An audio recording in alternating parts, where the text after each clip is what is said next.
പുകഴ്ത്തിടാം യേശുവിനെ ക്രൂശിലെ ജയാളിയെ. സ്തുതിച്ചിടാം യേശുവിനെ, സ്തുതിക്കവൻ യോഗ്യനല്ലോ. ആരാധിക്കാം യേശുവിനെ അധികാരമുള്ളവനെ, വണങ്ങിടാം ദൈവ കുഞ്ഞാടിനെ ആരിലും ഉന്നതനെ. ആരാധിക്കാം യേശു ക്രിസ്തുവിനെ അധികാരമുള്ളവനെ, വണങ്ങിടാം ദൈവ കുഞ്ഞാടിനെ ആരിലും ഉന്നതനെ. വിശ്വസിക്കാം യേശുവിനെ ഏകരക്ഷകനെ, ഏറ്റുപറയാം യേശുവിനെ കർത്താദി കർത്താവിനെ. വിശ്വസിക്കാം യേശുവിനെ ഏകരക്ഷകനെ, ഏറ്റുപറയാം യേശുവിനെ കർത്താദി കർത്താവിനെ. ആരാധിക്കാം യേശുവിനെ അധികാരമുള്ളവരെ, വണങ്ങിടാം ദൈവ കുഞ്ഞാടിനെ ആരിലും ഉന്നതരെ. ആരാധിക്കാം യേശു ക്രിസ്തുവിനെ അധികാരമുള്ളവരെ, വണങ്ങിടാം ദൈവ കുഞ്ഞാടിനെ ആരിലും ഉന്നതരെ. ഉടമ്പടി ധ്യാനത്തിൻ്റെ അന്തസ്സത്തെയും അഭിഷേകവും ഒക്കെ അടിസ്ഥാനപ്പെട്ടിരിക്കുന്നത് 2004 ഡിസംബർ 7-ാം തീയതി 2:30 മണിക്ക് സമയഘടികാരം നെഞ്ചിൽ ചാർത്തി സിൽവർ ഗ്രേ കളറിലെ കൃപാസന അൾത്താരയിൽ പ്രത്യക്ഷപ്പെട്ട് ദുരന്തമുണ്ടാകാൻ പോകുന്നു പ്രാർത്ഥിക്കണമെന്ന് പറഞ്ഞ പരിശുദ്ധ അമ്മയുടെ പ്രത്യക്ഷീകരണത്തിൻ്റെ സ്ഥിരീകരണത്തിൻ്റെ അടയാളം കിട്ടാൻ വേണ്ടി ദൈവം നമ്മൾക്ക് ആ ദശവത്സരം 10 വർഷത്തിന് ശേഷം നൽകിയ പൂർത്തിയായപ്പോൾ പ്രത്യക്ഷീകരണത്തിൻ്റെ മധ്യസ്ഥ പ്രാർത്ഥനയുടെ 10 വർഷം പൂർത്തിയാകുന്ന സമയത്ത് നൽകിയതാണ് ഉടമ്പടി.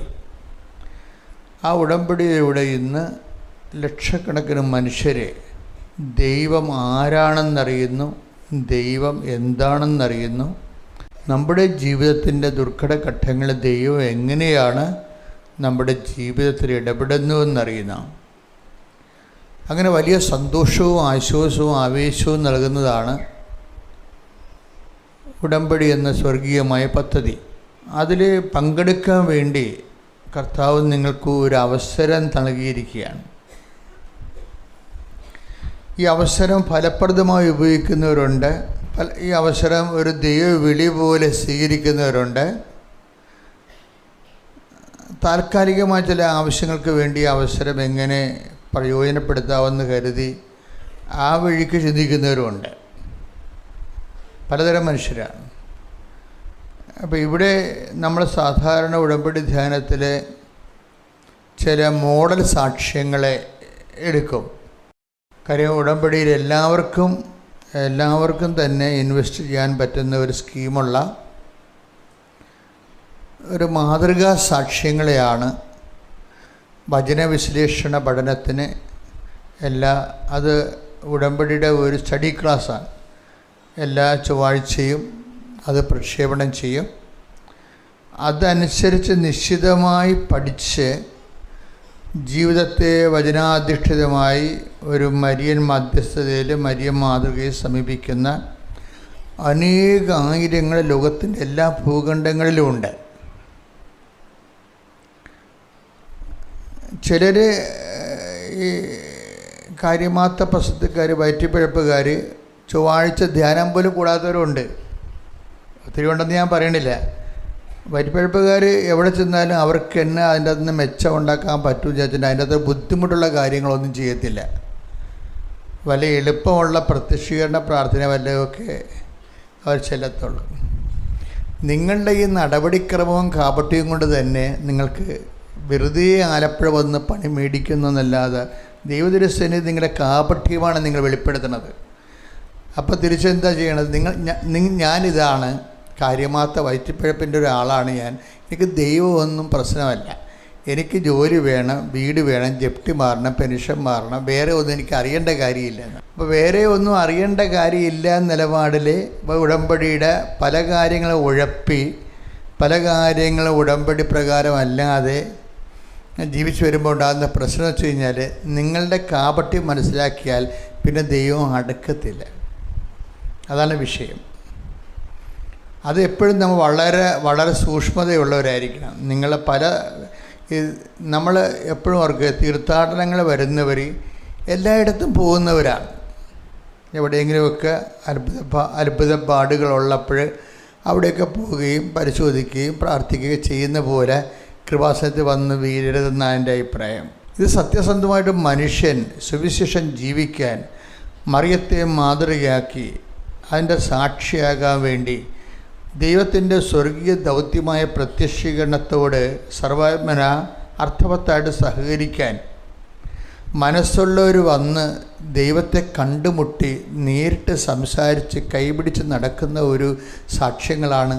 അതുകൊണ്ട് മുന്തിയ നിലവാരമുള്ള ദൈവാനുഭവത്തിന് വേണ്ടി പരിശ്രമിക്കാതെ ചെറുകിട പരിപാടിയും ആക്കിയായിട്ട് ദൈവതിരുസന്നിധിയിൽ നിങ്ങളുടെ ഈ കാപട്യം വീണ്ടും ദൈവതിരുസന്നിധിയിൽ എടുത്ത് ഉയർത്തരുത്. ദയവായിട്ട് വളരെ ശ്രദ്ധയോട് വേണം ഉടമ്പടിയുടെ ഓരോ ധ്യാനം കേൾക്കാനും. ഉടമ്പടി ഞങ്ങൾ നിങ്ങൾക്ക് തരുന്നത് എന്തോ അതിൽ കൂടുതലല്ലാതെ കുറച്ചൊരിക്കലും ചെയ്യരുത്. ഞങ്ങളൊരു സാധാരണ വിശ്വാസിക്ക് എടുത്താൽ പൊങ്ങാവുന്ന ചെറിയ ഭാരങ്ങൾ മാത്രമേ തരത്തുള്ളൂ. അത് ഞങ്ങൾ തരുന്നതല്ല. ഈ ഉടമ്പടി പുസ്തകം വെറും 72 മണിക്കൂർ കൊണ്ടാണ് ഈ വലിയ പുസ്തകം എഴുതിയത്. അപ്പോൾ മനസ്സിലാവും കർത്താവിൻ്റെ അഭിഷേകം എന്തുമാത്രം ആ പുസ്തകത്തിലുണ്ടെന്ന്. അതിൽ അന്ന് കർത്താവ് പറഞ്ഞ കാര്യങ്ങൾ മാത്രമേ ഞങ്ങൾ നിങ്ങളോട് പറഞ്ഞിട്ടുള്ളൂ. ഒരു ഉപവാസമുണ്ട്, ബുധനാഴ്ച അല്ലെങ്കിൽ ശനിയാഴ്ച അരമണിക്കൂർ ഒരു ദിവസം വചനം വായിക്കണം. ചൊവ്വാഴ്ച ഉടമ്പടി അപ്ഡേഷൻസ് ഉണ്ട്. നിങ്ങളുടെ ജീവിത പ്രശ്നങ്ങൾ മറ്റുള്ളവരുടെ ജീവിത പ്രശ്നങ്ങളുമായിട്ട് തട്ടിച്ച് വെച്ച് വചനാധിഷ്ഠിതമായ പഠനങ്ങളുണ്ട്. അതുപോലെ നിങ്ങൾ ആതുര സേവനം ചെയ്യണം ആഴ്ചവട്ടങ്ങളിൽ. അതിനേക്കാളുപരി നിങ്ങൾ വിശ്വാസം കൈമാറണം. ഇന്നൊരു 10-80 കൊല്ലമായിട്ട് ദൈവത്തിന് ഒരു പ്രയോജനമില്ലാത്ത ചുമ്മാ പട്ടിക്കാട്ടം പോലെ ജീവിക്കുന്ന മനുഷ്യരൊക്കെ ഇന്ന് ദൈവത്തിൻ്റെ സ്വന്തമായി മാറി. വിശ്വാസം കൈമാറി, വിശ്വാസം സാക്ഷീകരിച്ച് ദൈവത്തെ തന്നെ അവരെ കാണുമ്പോൾ എൻ്റെ ദൈവ പൈതലാണെന്ന് ദൈവത്തിന് തോന്നാൻ തുടങ്ങി. അപ്പം അതുകൊണ്ട് പുതിയൊരു ഫോർമേഷനിലേക്കാണ് നമ്മൾ വരണത്, ഫെയ്ത്ത് ഫോർമേഷനിലേക്കാണ് വരണത്. അപ്പം അതുകൊണ്ട് ഇത് ഉടമ്പടിയിൽ മിനിമം എല്ലാവരും ചെയ്ത് വിജയിച്ച ഒരു ജീവിതചര്യയാണ് ഉടമ്പടി മുന്നോട്ട് വെക്കുന്നത്. അത് സ്വാഭാവികമായി അതിലേക്ക് കൂടുതലല്ലാതെ എൻ്റെ മക്കൾ ഒരിക്കലും കുറച്ച് ചെയ്യരുത്. കാര്യം എന്താ വെച്ചാൽ കുറച്ച് ചെയ്യാനുള്ള ടെൻഡൻസി എല്ലാവർക്കും ഉണ്ട്. ഇപ്പം നമുക്കിങ്ങനെ എൽ ഷേപ്പിൽ ഒരു റോഡ് കിടക്കണമെങ്കിൽ ആൾക്കാർ നിങ്ങൾ കണ്ടിട്ടില്ലേ? ഇപ്പോൾ ഒരു കുരിശ് പോലെ റോഡ് കിടക്കുകയാണ്. അപ്പോൾ കിഴക്കുന്ന വരുന്നൊരു മനുഷ്യൻ ഈ കുരിശിൽ പോയിട്ട് പിന്നെ തെക്കോട്ട് പോണ വരം അവർ ഷോർട്ട് കട്ട് എടുക്കും. അപ്പോൾ ഇത്തിരി വഴി നേരത്തെ ഇത്തിരി കഴി ലാഭിക്കും. ഒരു 10 മീറ്റർ, ഒരു 5 മീറ്റർ ലാഭിക്കാൻ വേണ്ടി റോഡ് മാറ്റിയിട്ട് നമ്മൾ പുലിൻ്റെ പുറത്തുകൂടി പോകും. അപ്പോൾ മനുഷ്യൻ്റെ സ്വഭാവം അതാണ്. ഇപ്പോൾ എന്ത് കുറച്ച് ചെയ്യാൻ പറ്റും അതാണ് മനുഷ്യൻ നോക്കണം. ഉടമ്പടി നിങ്ങൾ ഒരിക്കലും അങ്ങനെ ചെയ്യരുത്. കാര്യം അത് ദൈവത്തിൻ്റെ ഒരു മനസ്സല്ല. ഇവിടുന്ന് കൽപ്പിച്ചത് എല്ലാം ചെയ്തതിന് ശേഷം, അതായത് നിങ്ങളത് നിങ്ങളുടെ രീതിയിലായിട്ട് കുറക്കരുത്. ആദ്യം ഒരു മനുഷ്യൻ വെട്ടിൽ വീണത് അവിടെയാണ്. ഞങ്ങൾ തരുന്ന ഇപ്പം ഞങ്ങൾ നിങ്ങളുടെ അരമണിക്കൂർ വചനം വായിക്കാൻ പറഞ്ഞാൽ എൻ്റെ മക്കൾ 31 മിനിറ്റ് എങ്ങനെ വായിച്ചിരിക്കണം. 29 ആക്കരുത്. അത് 29 ആക്കരുത്. 30 മിനിറ്റ് എന്ന് പറഞ്ഞാൽ 30 മിനിറ്റ്. ചൊവ്വാഴ്ച ധ്യാനം ഒറ്റ സ്ട്രെച്ചിന് കൂടാൻ എല്ലാവർക്കും പറ്റത്തില്ല. കാര്യം അത് പകൽ സമയത്താണ് ധ്യാനം. അപ്പോൾ നമ്മൾ പണിപ്പാട്ടിലും ജോലി സ്ഥലത്തൊക്കെ ഇരിക്കും. അതുകൊണ്ട് സമയം കിട്ടുന്നതനുസരിച്ച് ആ ആഴ്ചക്കുള്ളിൽ ആ ധ്യാനം 10 മിനിറ്റ് കൂടാനാണ് പറഞ്ഞിരിക്കുന്നത്. ആവശ്യമില്ലാത്ത ഭാരം ആർക്കും വെച്ചിട്ടില്ല. ഒരു ആഴ്ചക്കുള്ളിൽ ആ ധ്യാനം മുഴുവനും. അപ്പോൾ ഇന്ന് വരെ അടുപ്പിച്ച് 3-4 ധ്യാനം കൂടാത്ത ആൾക്കാരുണ്ട്. 3-4 ധ്യാനം അടുപ്പിച്ച് കൂടാത്ത ആളുകളുണ്ട്. കാര്യം അത് കൃപ പോയിട്ടാണ്. അവർ കൂടാഞ്ഞിട്ടല്ല, കൂടാനുള്ള കൃപ പോയി. കാര്യം അവർക്ക് പ്രാധാന്യം എന്ന് പറയണത് ഉടമ്പടിയേക്കാൾ പ്രാധാന്യം അവരുടെ വസ്തു വിറ്റ് മാറ്റുക എന്നുള്ളതിനാണ് പ്രാധാന്യം അവർ കൊടുക്കുന്നത്. ഇവിടെ നമുക്ക് ചെറിയൊരു ആദ്യമേ തന്നെ വഴി പിഴക്കാനുള്ള സാധ്യതയുണ്ട്. എന്താ കാര്യം വെച്ചാൽ ചിലർക്ക് അവർക്ക് പരിശുദ്ധാത്മാവ് അത്ര കണ്ട് പ്രവർത്തിക്കാത്ത കാരണം പിന്നെ പരിശുദ്ധാത്മാവ് പ്രവർത്തിക്കാതിരുന്നാൽ പിന്നെ പ്രവർത്തിക്കണത് ലോകാത്മാവ് ശരിക്കും പ്രവർത്തിക്കും. പിന്നെ അത് ലോകാത്മാവ് പ്രവർത്തിച്ച് കുറേ നാളങ്ങനെ ആ വഴിയിൽ പോയി കഴിഞ്ഞാൽ പിന്നെ അത് ദുരാത്മാവായിട്ട് മാറുകയും പിന്നെ അത് ദുഷ്ടാത്മാവായിട്ട് മാറുകയും ചെയ്യും. ദുരാത്മാവും ദുഷ്ടാത്മാവും തമ്മിൽ കുറേ വ്യത്യാസമുണ്ട്. പരിശുദ്ധാത്മാവ്, പിന്നെ ലോകാരൂപി, പിന്നെ ദുരാത്മാവ്, പിന്നെ ദുഷ്ടാത്മാവ്. അപ്പോൾ പലർക്കും ഈ ദുരാത്മാവ് വന്ന് അറിയാൻ പറ്റത്തില്ല. ദുരാത്മാവെന്ന് പറഞ്ഞാൽ ആസക്തിയുടെ ആത്മാവാണ്. ആസക്തിയുടെ ആത്മാവ്, ചില വിഷയത്തോട് വലിയ ആസക്തി. ഇപ്പം നിങ്ങൾ റീൽസ് കാണുന്നത് അത് കണ്ടുകൊണ്ടേയിരിക്കും. പ്രാർത്ഥിക്കാൻ പോലും അത് ദുരാത്മാവാണ് ശരിക്കും. നമുക്ക് നിസ്സാരമായിട്ട് കോമഡിയൊക്കെ കണ്ട് ചിരിച്ചുകൊണ്ടിരിക്കും. ചിലർക്ക് വാർത്ത കേൾക്കണതാണ്. മലന്ന് കിടന്നുകൊണ്ട് ഇങ്ങനെ വാർത്ത കേൾക്കും. വീട്ടിൽ സതീശനെന്ത് പറഞ്ഞ്, അതിന് പകരം പിണറായി തിരിച്ചെന്ത് പറഞ്ഞ്, സാധനം കുറച്ച് കഴിയുമ്പോൾ അത് ദുരാത്മാവായിട്ട് വർക്കൗട്ട് ചെയ്യും. You are not meant for do it. അതിനൊക്കെ എല്ലാത്തിനും ഒരു റെക്രിയേഷൻ ടൈമുണ്ട്. റെക്രിയേഷൻ, നീ രാഷ്ട്രീയക്കാരനാണെങ്കിൽ നിൻ്റെ തൊഴിലാണത്.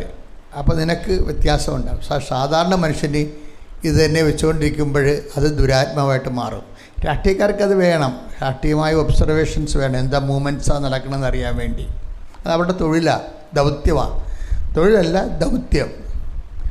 അത് അവരുടെ ദൗത്യവുമായി ബന്ധപ്പെട്ടതാണ്. നിൻ്റെ തൊഴിലുമായി ബന്ധപ്പെട്ട വിഷയങ്ങൾക്ക് അല്ല ഞാൻ പറയണത്. മറിച്ച് നിൻ്റെ തൊഴിൽ അതല്ല. പക്ഷേ നിൻ്റെ ഒരു റെക്രിയേഷന് വേണ്ടി ആണ് നീ ഇത് ചെയ്യുന്നതെങ്കിൽ, ഒരു റിലീഫിന് വേണ്ടി ചെയ്യണമെങ്കിൽ അത് കുറച്ച് കഴിയുമ്പോൾ ദുരാത്മാവായിട്ട് വർക്കൗട്ട് ചെയ്യും. ആ ദുരാത്മാവിൽ നിന്ന് എന്തെങ്കിലും ഒരു സന്ദേശം നീ സ്വീകരിച്ച് ആക്ടിവേറ്റ് ചെയ്ത് കഴിയുമ്പോൾ ആത്മീയത നശിക്കുകയാണെങ്കിൽ അത് ദുഷ്ടാത്മാവായിട്ട് മാറും. ദുരാത്മാവ് തന്നെ വളരെ ശ്രദ്ധിച്ചില്ലെങ്കിൽ. അതുകൊണ്ടാണ് ഉടമ്പടിയിൽ കത്തോലിക്കർക്ക് പ്രത്യേകിച്ച് നിർദ്ദേശം കൊടുത്തിട്ടുണ്ട്. നിങ്ങൾ 2 ആഴ്ച കൂടുമ്പോൾ കുമ്പസാരിക്കണമെന്ന് പറയും. 2 ആഴ്ച കൂടുമ്പോൾ കുമ്പസാരി. ഇപ്പോൾ എന്തെങ്കിലും എത്ര വിശുദ്ധനായാലും 2 ആഴ്ചയിൽ ഒരിക്കൽ കുമ്പസാരിക്കണം. എന്ന് വെച്ച് കഴിഞ്ഞാൽ കുമ്പസാരിക്കുമ്പോൾ നിങ്ങളുടെ കുഴിയാഴ്ചക്ക് ആൾക്കാരുടെ 41 പോയി കുമ്പസാരിക്കണതല്ല.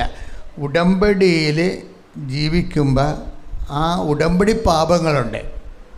അതാണ് കുമ്പസാരത്തിൽ വരേണ്ടത്. ഉടമ്പടിയുടെ പാപങ്ങളുണ്ട്. കാര്യം ദൈവം നമ്മൾ ബയലാട്രൽ എഗ്രിമെൻറ്റാണ്. ഉഭയകക്ഷിയായിട്ടുള്ള ദൈവം ഒരു കക്ഷിയാണ്. ഇതിൻ്റെ അകത്ത് നമ്മളൊരു കക്ഷിയാണ്. ഒരിക്കലും ഈ കാട്ടൊലിവിൻ്റെ കൂടെ ഒലിവിനെ കൂട്ടിച്ചേർക്കാൻ പറ്റത്തില്ല. കർത്താവിൻ്റെ കരുണയിൽ ദൈവത്തിന് നൽകിയിട്ടുള്ള വാഗ്ദാനത്തിൻ്റെ ഭാഗമായിട്ട് വന്ന കൂട്ടിച്ചേർക്കലുകളാണിത്. ഇതിന് മധ്യസ്ഥം നിൽക്കുന്നത് മറിയമാണ്. കാര്യം മറിയത്തെ മധ്യസ്ഥമാക്കുന്നത് എബ്രാഹത്തിൻ്റെയും മോസസിൻ്റെയും ഉടമ്പടിയിലൊക്കെ മധ്യസ്ഥന്മാരില്ലായിരുന്നു. അവിടെ മധ്യസ്ഥന്മാരില്ലാഞ്ഞത് കാരണം അവർക്ക് കറക്റ്റ് ഉപദേശങ്ങൾ കൊടുക്കാനോ നിർദ്ദേശങ്ങൾ കൊടുക്കാനോ ആരുമില്ല. മധ്യസ്ഥനോ അതിനുവേണ്ടി ദൈവത്തിന് മുമ്പിൽ ഗ്യാരണ്ടി ചെയ്യാൻ ആരുമില്ല. ജാമ്യക്കാരില്ലായിരുന്നു. നമുക്കറിയാം, ബൈബിളിൽ നോക്കുമ്പോൾ എബ്രാഹത്തിൻ്റെ ഉടമ്പടിക്ക് ജാമ്യക്കാരനില്ല. മോസസിനോട് ചെയ്ത ഉടമ്പടിക്കും ജാമ്യക്കാരില്ല. പക്ഷേ നിങ്ങൾ കൃപാസനത്തിൽ ചെയ്യുന്ന ഉടമ്പടിക്ക് ജാമ്യക്കാരിയുണ്ട്. ആരാണത്? അമ്മയാണ് ജാമ്യം. അപ്പം നിങ്ങളൊക്കെ എന്തെങ്കിലും ഒരു അടവ് തെറ്റിപ്പോയാലും ജാമ്യക്കാരൻ അതിന് സമാധാനം പറയുന്നത് കൊണ്ടാണ് മരിയൻ ഉടമ്പടി എന്ന് ഇതിനെ വിളിക്കണത്. അപ്പം നമ്മൾ ഓർക്കണത്. കാര്യം ഈശോൻ്റെ അടുത്ത് അമ്മയ്ക്കുള്ളിടത്തോളം സ്വാധീനം ഇനി ആർക്കും ഉണ്ടാകാൻ പറ്റത്തില്ല. കാര്യം ഈശോൻ്റെ അടുത്ത് അമ്മയ്ക്കൊരു സ്വാധീനം ഉണ്ടാകണമെങ്കിൽ ഒന്ന് ഈശോയ്ക്ക് വേണ്ടി ഇൻവെസ്റ്റ് ചെയ്ത നിക്ഷേപിച്ച മാറ്റിവെച്ച ഒരു ജീവിതമാണ്. ഈശോയ്ക്ക് വേണ്ടി മാത്രം മാറ്റിവെച്ച ജീവിതമാണ്. ഈശോയ്ക്ക് വേണ്ടി മാത്രമായിരിക്കണം മറിയത്തിൻ്റെ ജീവിതമെന്ന് തീരുമാനിച്ച് മാറ്റിവെച്ചതും ദൈവമാണ്. അതുകൊണ്ട് തന്നെ അവർക്ക് വീട്ടിൽ കിടന്ന് പ്രസവിക്കാൻ പറ്റാത്തതിൻ്റെ കാരണം അതാണ്.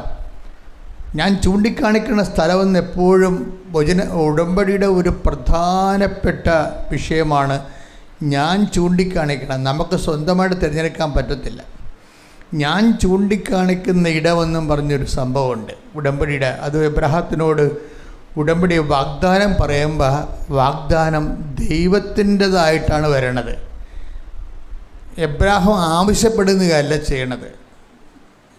അപ്പോൾ വാഗ്ദാനം പ്രാപിക്കുമ്പോൾ വാഗ്ദാനത്തിന് ദൈവത്തിൻ്റെ ഒരു ഓപ്ഷനുണ്ട്. ദൈവമാണിത് ഓപ്റ്റ് ചെയ്യണത്.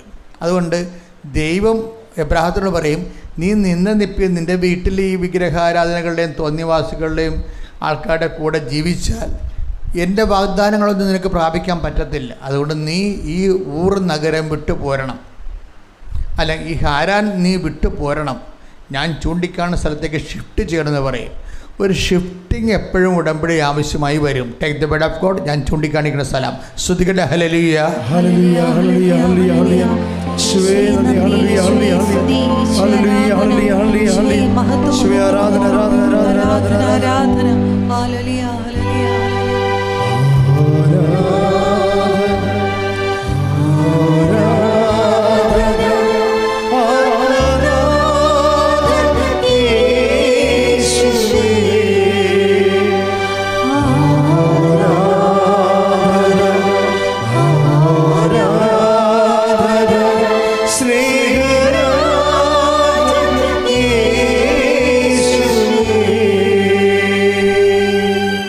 ഉൽപ്പത്തി 12:1 കർത്താവ് അബ്രാഹത്തിനോട് അരുളി ചെയ്തു, നിന്റെ ദേശത്തെയും ബന്ധുജനങ്ങളെയും പിതൃഭവനത്തെയും വിട്ട് ഞാൻ കാണിച്ചു തരുന്ന നാട്ടിലേക്ക് പോവുക. അപ്പൊ ഉടമ്പടിയിൽ ഒരു ഷിഫ്റ്റിംഗ് ഉണ്ട്. എപ്പോഴും ഉടമ്പടിക്ക് മുമ്പ് ഷിഫ്റ്റ് ഉണ്ട്. നിനക്കൊരു കൂട്ടുകെട്ടുണ്ടാകും, നീ എപ്പോഴും സംസാരിക്കുന്ന വ്യക്തികളുണ്ടാകും, നിനക്കൊരു കുപ്പിക്കൂട്ടം ഉണ്ടാകും, അല്ലെങ്കിൽ നിനക്ക് ഓരോരോ കാര്യങ്ങൾക്ക് വേണ്ടി നീ സെലക്ട് ചെയ്തെടുക്കുന്ന ആൾക്കാരുണ്ടാകും. ഇവരുടെ നടപടിക്രമങ്ങളും ചിന്താരീതികളും സംസാര രീതികളും ചിലപ്പോൾ ഉടമ്പടിക്കെതിരായിരിക്കും. അപ്പോഴെന്താ ചെയ്യണേ? ഇവരിൽ നിന്ന് നമുക്ക് ഷിഫ്റ്റിംഗ് വേണ്ടി വരും. നിങ്ങൾ ഉടമ്പടി ചെയ്തിട്ട് വീണ്ടും തിരിച്ചു പോയി കഴിഞ്ഞാൽ ഉള്ള പ്രശ്നം എന്താ? തിരിച്ച് നിങ്ങളുടെ കൂട്ടുകെട്ടുകൾ ആരായാലും അവർ ചിലപ്പോൾ ദ്വയാർത്ഥമായിട്ട് വാ പൊളിച്ച തെറി പറയുന്നവരുണ്ടാകും, വാ പൊളിച്ച രണ്ടർത്ഥത്തിൽ പറഞ്ഞ ഊളത്തരം പറഞ്ഞ ആൾക്കാരില്ലേ. എന്നുവെച്ചാൽ വാ പൊളിച്ച് അവർക്ക് അതേ പറ്റത്തുള്ളൂ. എന്താ കാര്യത്തിന് അവരുടെ ഉള്ളിൽ ഈ മ്ലേച്ഛതയുള്ളത് കാരണം വാ പൊളിച്ച ആൾക്കാർ ഈ തെറികൾ പറയും. മ്ലേച്ഛന്മാരാണ്. അപ്പോൾ ഇങ്ങനെ നിൻ്റെ കൂട്ടുകെട്ടിൽ മ്ലേച്ഛന്മാരുണ്ടെങ്കിൽ ശ്രദ്ധിക്കണം. അവരുടെ അടികൂടാനൊന്നും പോകാനല്ല പറയണത്, അവിടെ നിന്ന് സെറ്റ് എപ്പാർട്ട്, അവിടെ നിന്ന് മാറിപ്പോറും. കാര്യം അത് ഉടമ്പടി വഴികളല്ല. അപ്പോൾ ഉടമ്പടി വഴികളിൽ നിന്ന് ഒരു വേർപാട് എപ്പോഴും ഉണ്ടാവും. നീ ഉടമ്പടി ചെയ്ത വ്യക്തിയാണ് നീ ഇവിടെ. അപ്പം നീ സന്ധ്യക്ക് നിനക്ക് പ്രാർത്ഥനയുണ്ട്, അപ്പോൾ ഇവിടെ ഇരിക്കും ഇത് കൂടി കേൾക്കും, നാളെ നമുക്ക് ഒരുമിച്ച് പണിക്ക് പോകേണ്ടതല്ലേ എന്ന് പറഞ്ഞാലും നീ ആ പ്രാർത്ഥനയുടെ സമയമാകുമ്പോൾ അവരുടെ ഗുഡ് ബൈ പറയണം. പറയാനുള്ള നട്ടലില്ലാത്തവന്മാർ ഉടമ്പടി എടുക്കരുത്. അതാ വിഷയം. നിങ്ങൾ ദൈവത്തോടല്ല ഉടമ്പടി എടുക്കുന്നത്, നിങ്ങളുടെ വയറിനോടാണ് ഉടമ്പടി എടുക്കുന്നത്. എപ്പോഴും വയറിനേക്കാളും ജോലി എന്ന് പറഞ്ഞാൽ എന്താ? ജോലി, വീട്, വിവാഹം, വിസ, PR എന്നൊക്കെ പറഞ്ഞത് എല്ലാം പറഞ്ഞാൽ ആഹാരമാണ് വിഷയം. ആഹാരം ജീവിതമാണ്. അപ്പോൾ ഈ വയറ് എപ്പോഴും നമ്മൾ അറിഞ്ഞില്ലെങ്കിൽ ഉദരം ദൈവമായിട്ട് മാറും. അങ്ങനെ ഉദരത്തിനൊരു പ്രശ്നമുണ്ട്.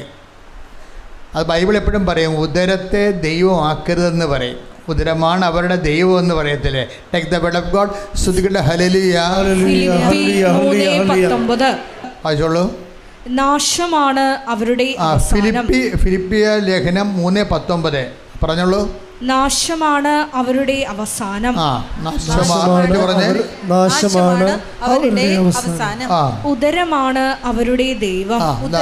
അപ്പം വേറെ ഒരു ദൈവം എന്നെ കണ്ട വേറെ. അപ്പം വിഗ്രഹ ആരാധന എന്ന് പറയുമ്പോൾ നിങ്ങൾ അവർക്ക് വിഗ്രഹത്തെ വെച്ച് ആരാധിക്കണം അല്ല. സ്വർണത്തെ നമുക്ക് ആരാധിക്കാം. അതുപോലെ തന്നെ ചില ആൾക്കാർ സ്വർണ്ണമില്ല, മാല പണയം വെച്ചതിൻ്റെ പേരിൽ പള്ളിയിൽ പോകാത്തവരില്ലേ. അപ്പോൾ അത് വിഗ്രഹാരാധനയാണ് ശരിക്കും. അവർക്ക് എന്താ കാര്യം? കുർബാനയേക്കാൾ വലുതാണ് കഴുത്തിൽ കിടക്കണ മാല. അയ്യോ, ഇങ്ങനെ കുറേ പെലിച്ചാഴി പെണ്ണുങ്ങളുണ്ട്. ബോധമില്ലാത്ത വെറും വിവരമില്ലാത്തവർ. ഇവർ ക്രിസ്ത്യൻസായിട്ട് തുടരേണ്ടത് ഒരു ആവശ്യമില്ല. എന്താ കാര്യം? ആവശ്യമില്ല. എന്തിനാണ് ദൈവത്തിന് ബാധ്യത ഉണ്ടാക്കണത്? കാര്യം എന്താ പ്രശ്നം? അവരെ സംബന്ധിച്ചത് അവരുടെ മാല നമ്മൾ ജീവിക്കുമ്പോൾ ചിലപ്പോൾ കുഞ്ഞുങ്ങളുടെ വിദ്യാഭ്യാസത്തിന് അല്ലെങ്കിൽ കുഞ്ഞുങ്ങളെ വല്ല അഡ്മിഷൻ മേടിക്കാനൊക്കെ ചിലപ്പോൾ മാല പണയം വെക്കും. അതിൻ്റെ പേര് നാട്ടുകാരൻ വിചാരിക്കും എൻ്റെ കഴുത്തൊഴിഞ്ഞ് കിടക്കണമെന്നും പറഞ്ഞുകൊണ്ട് നാട്ടുകാരൻ ഞാൻ പള്ളിയിൽ പോകണില്ലെന്ന് പറഞ്ഞാൽ എന്താ ചെയ്യുക? അതിന് വിഗ്രഹാരാധന എന്ന് പറയും. എന്ന് വെച്ച് കഴിഞ്ഞാൽ ദൈവത്തേക്കാൾ വലുത് അവർക്ക് സ്വർണവും അവരുടെ എന്നുവെച്ചാൽ അവർ തന്നെയാണെന്ന് അർത്ഥം. അവരെക്കുറിച്ച് മറ്റുള്ളവരെന്ത് ധരിക്കുമെന്നാണ് അവർ വിചാരിക്കണത്. അപ്പോൾ ആരാണ് ദൈവം? അവരാണ് ദൈവം. അവർ തന്നെയാണ് വിഗ്രഹമായിട്ട് മാറണത്. ഇങ്ങനെ വന്ന ഉടമ്പടിയെ ഇത് ബാധിക്കും. കാര്യം ഇതിൻ്റെ റിപ്പോർട്ട് മുഴുവൻ കർത്താവിൻ്റെ കയ്യിലുണ്ട്. നീ തന്നെയാണ് ദൈവം എന്നും പറഞ്ഞിട്ടുണ്ട് ഇവിടെ. അപ്പം ഇങ്ങനെ വരുമ്പോൾ ഈ ഉടമ്പടി കുമ്പസാരം എന്ന് പറയുമ്പോൾ ഇതൊക്കെ ഈ രീതിയിലാണ് വരണത്. കർത്താവ് ചില സമയത്ത് ഞാൻ ദൈവത്തേക്കാൾ പ്രാധാന്യം എനിക്ക് കൊടുക്കുകയും എൻ്റെ മറ്റുള്ളവരുടെ മുമ്പിലുള്ള എൻ്റെ സ്ഥാനത്തിന് കൊടുക്കുകയും മറ്റുള്ളവരെന്ത് വിചാരിച്ചുകൊണ്ട് ഞാൻ നിന്നെ മറന്നു പോകുകയും ചെയ്തിട്ടുണ്ട്. അതിന് നിനക്ക് ഇങ്ങനെ പറയണതല്ല, സങ്കടം തോന്നണം. സങ്കടം തോന്നണമെന്നുണ്ടെങ്കിൽ അതിൻ്റെ അകത്ത് നമുക്കറിയാവില്ല, നല്ല ദൈവസ്നേഹം വേണം. ദൈവസ്നേഹം ഉണ്ടെങ്കിൽ മാത്രമേ സങ്കടം തോന്നത്തുള്ളൂ. സ്നേഹം അതായത് അല്ലെങ്കിൽ സങ്കടമൊന്നും ഉണ്ടാകത്തില്ല. ഒന്ന് പ്രാർത്ഥിച്ചേ. കർത്താവായ ദൈവമേ, അങ്ങയുടെ സ്നേഹത്തിന്റെ ഉടമ്പടി ജീവിക്കാൻ ആവശ്യമായ പരിശുദ്ധാത്മാവിനാൽ ആവശ്യമായ പരിശുദ്ധാത്മാവിന്റെ ബലമായ ദൈവസ്നേഹത്താൽ നിറക്കണമേ. ഉടമ്പടിക്ക് ആവശ്യമായ ദൈവസ്നേഹത്താൽ അഭിഷേകം ചെയ്യണമേ. യേശുവേ സ്തോത്രം, യേശുവേ സ്തോത്രം, നന്ദി, യേശുവേ നന്ദി, യേശുവേ ആരാധന, യേശുവേ ആരാധന. ഹല്ലേലൂയ, ഹല്ലേലൂയ, ഹല്ലേലൂയ, ഹല്ലേലൂയ, ഹല്ലേലൂയ. ഒരുമിച്ച് പാടാം. ആരാധന, ആരാധന, ദേവദാവേ നന്ദി, ദേവദാവേ മഹത്വം, ദേവദാവേ ആരാധന.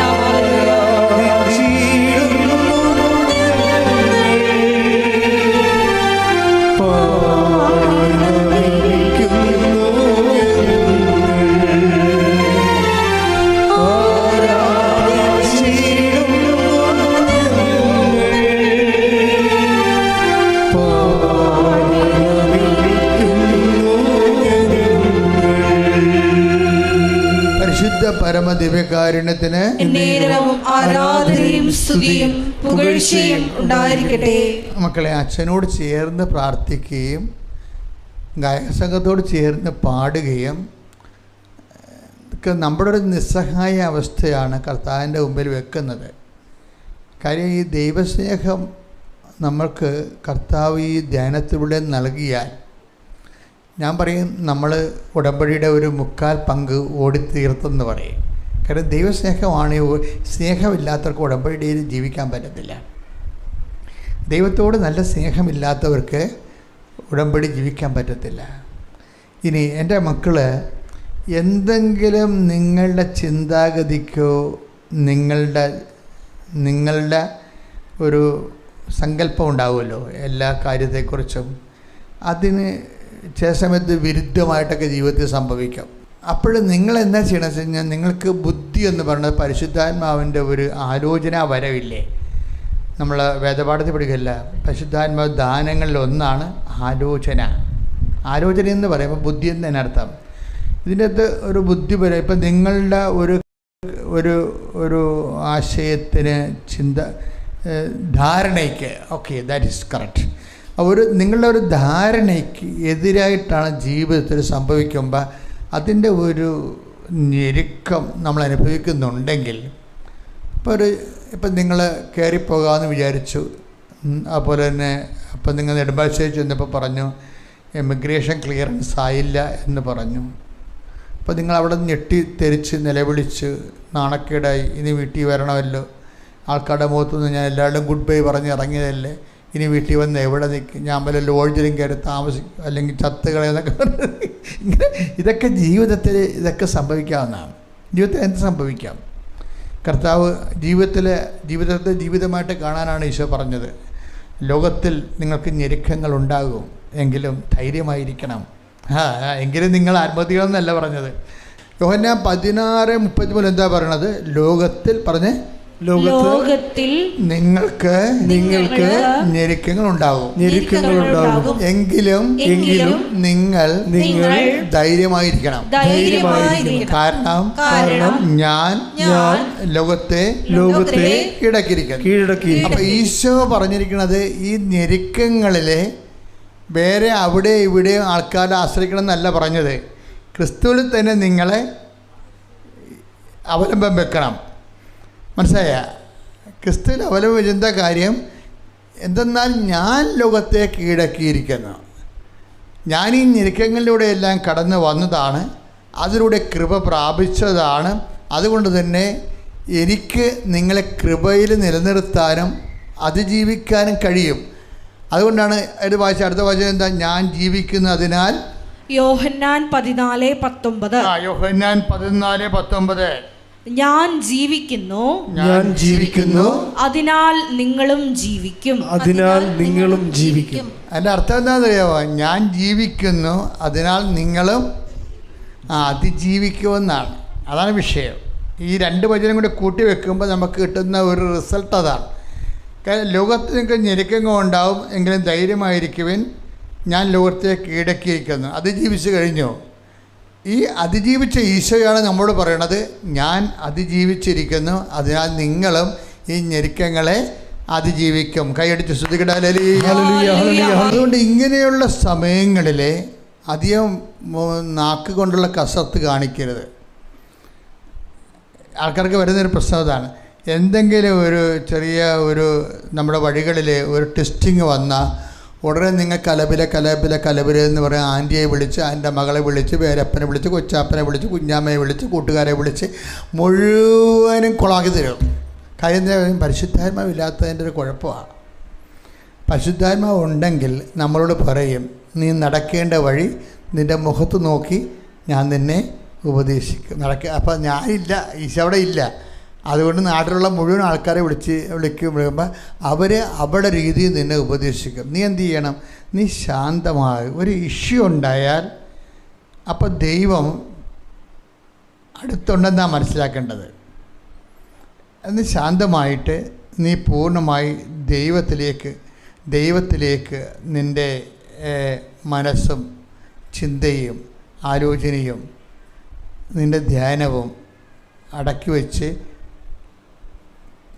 പരിശുദ്ധ അമ്മയെപ്പോലെ ഹൃദയത്തിൽ സംഗ്രഹിച്ച് അതിനെക്കുറിച്ച് ധ്യാനിച്ചു കൊണ്ടിരിക്കണം. എന്താ കാര്യം? അത് ജീവിക്കാൻ സമയമാകുമ്പോൾ കർത്താവ് അതിൻ്റെ ഗേറ്റ് ഓപ്പൺ ആക്കിക്കൊള്ളും. പിന്നെ നമുക്ക് മാനുഷികമായി ചെയ്യാവുന്ന വല്ല കാര്യങ്ങളുണ്ടെങ്കിൽ നിയമപരമായിട്ട് നമുക്ക് ചെയ്യാം. ഇത് ഒരു കാര്യമല്ല, ജീവിതത്തിൻ്റെ പല കാര്യങ്ങളും പലതും നമുക്ക് ചെയ്യാനൊന്നും ഇല്ലെന്നുള്ളത് നിങ്ങൾ തിരിച്ചറിയും. കുറച്ച് കഴിയുമ്പോൾ നിങ്ങൾക്ക് ബോധവും ബുദ്ധിയൊക്കെ ഉറച്ചു കഴിയുമ്പോൾ ജീവിതത്തിൽ പല കാര്യങ്ങളും നമുക്ക് ചെയ്യാനില്ല എന്ന് വരും. അതുകൊണ്ട് കാര്യം എന്താണ്? പലതും മെറിറ്റിൽ പോണതല്ല. Not by merit but by grace. അതെപ്പോഴും ഓർത്തേക്കണം. പല കാര്യങ്ങളും നമ്മളുടെ കഴിവിൽ ഒതുങ്ങണതല്ല. പിന്നെ എവിടെയാണ് ഒതുങ്ങണത്? ദൈവത്തിൻ്റെ കൃപയിലാണ്. അതുകൊണ്ടാണ് ഉടമ്പടിയുടെ ഒന്നാമത്തെ പ്രിൻസിപ്പിൾ എന്താണ്? ഞങ്ങളുടെ കഴിവ് കൊണ്ടല്ല, അങ്ങയുടെ കരുണ കൊണ്ടാണെന്ന്. അല്ലേ? ആ വചനം മറന്നു പോരുത്. അതിന് നമ്മൾ ഈ മെറിറ്റ് ഇല്ലാത്ത സ്ഥലത്ത്, മെറിറ്റുള്ള സ്ഥലത്ത് ആ മെറിറ്റ് കൊണ്ട് മതിയാകാതെ വരുമ്പോൾ, യോഗ്യത കൊണ്ട് മതിയാകാതെ വരുമ്പോൾ ദൈവത്തിൻ്റെ കരുണ, ദൈവത്തിൻ്റെ കൃപ അവിടെ അപ്ലോഡ് ചെയ്യിക്കാൻ വേണ്ടിയാണ് ഉടമ്പടി. കുറേ ഫോർമുലയുണ്ട്. അവിടെയാണ് നിങ്ങളുടെ ജീവകാരുണ്യ പ്രവർത്തനങ്ങൾ. നിങ്ങൾക്ക് എന്താ ചിലർക്ക് ഗതി കിട്ടാത്ത പ്രേതം പോലെ ഇങ്ങനെ നടക്കണില്ല ഉടമ്പടി ചെയ്തിട്ടും. അതിൻ്റെ കാരണം വെച്ച് കഴിഞ്ഞാൽ ഈ 0 മെറിറ്റിൽ വരുമ്പോൾ നമ്മൾ എവിടുന്ന് എടുത്താണ് ഇങ്ങോട്ട് ക്യാരി ഓവർ ചെയ്യണത്? 0 മെറിറ്റിലെന്ന് പറഞ്ഞപ്പോൾ നിങ്ങളുടെ ഒരു കഴിവ് കൊണ്ട് ഇനി ആ പരീക്ഷയ്ക്ക് ജയിക്കത്തില്ലെന്ന് വിചാരിച്ചോ? അത് നിങ്ങൾക്ക് മനസ്സിലായിട്ടുണ്ട്. കാര്യം നിങ്ങളുടെ കൂട്ടുകാരോട് കമ്പൈൻ സ്റ്റഡി വെച്ചപ്പോൾ തന്നെ മനസ്സിലായി എന്നേക്കാൾ കേമിയാണ് ഇവളെന്ന്. ഇല്ലേ? അങ്ങനെ നിങ്ങൾ ഈ പരീക്ഷ കണ്ട എല്ലാ പിള്ളേരോട് കമ്പൈൻ സ്റ്റഡി വെച്ച് നോക്കിയേ, എല്ലാത്തിൻ്റെയും പുറകിലായിരിക്കും ചിലപ്പോൾ നിങ്ങൾ. അപ്പോൾ ഇത് മെറിറ്റ് ഇല്ലെന്നാണ് എൻ്റെ അർത്ഥം. മെറിറ്റ് ഇല്ലെന്ന് പറഞ്ഞ് നമുക്കവിടെ ജീവിക്കണ്ടേ? മെറിറ്റ് ഇല്ലാത്തവരോടെ കടയിൽ പോയി മുങ്ങിച്ചാകുക. അപ്പോൾ എന്നാ ചെയ്യണമെന്ന് വെച്ച് കഴിഞ്ഞാൽ മെറിറ്റ് ഇല്ലാത്തവരും ജീവിക്കാൻ വേണ്ടി ദൈവം വെച്ചിരിക്കുന്ന പുതിയൊരു ഓപ്ഷനാണ് not by merit but by grace. അതാണ് അതാ ഒന്ന് വായിച്ചു കൊടുത്ത ആൾക്കാർക്ക്, പുതിയ ആൾക്കാർക്ക് എഫേസ്യൻസ് എഫേസോസ് 2:8. ഇതാണ് ഉടമ്പടിയുടെ ആപ്തവാക്യം. എഫേസ്യർ 2:8 ഒന്ന് പറഞ്ഞേ. വിശ്വാസം വഴി കൃപയാലാണ് നിങ്ങൾ രക്ഷിക്കപ്പെട്ടത്.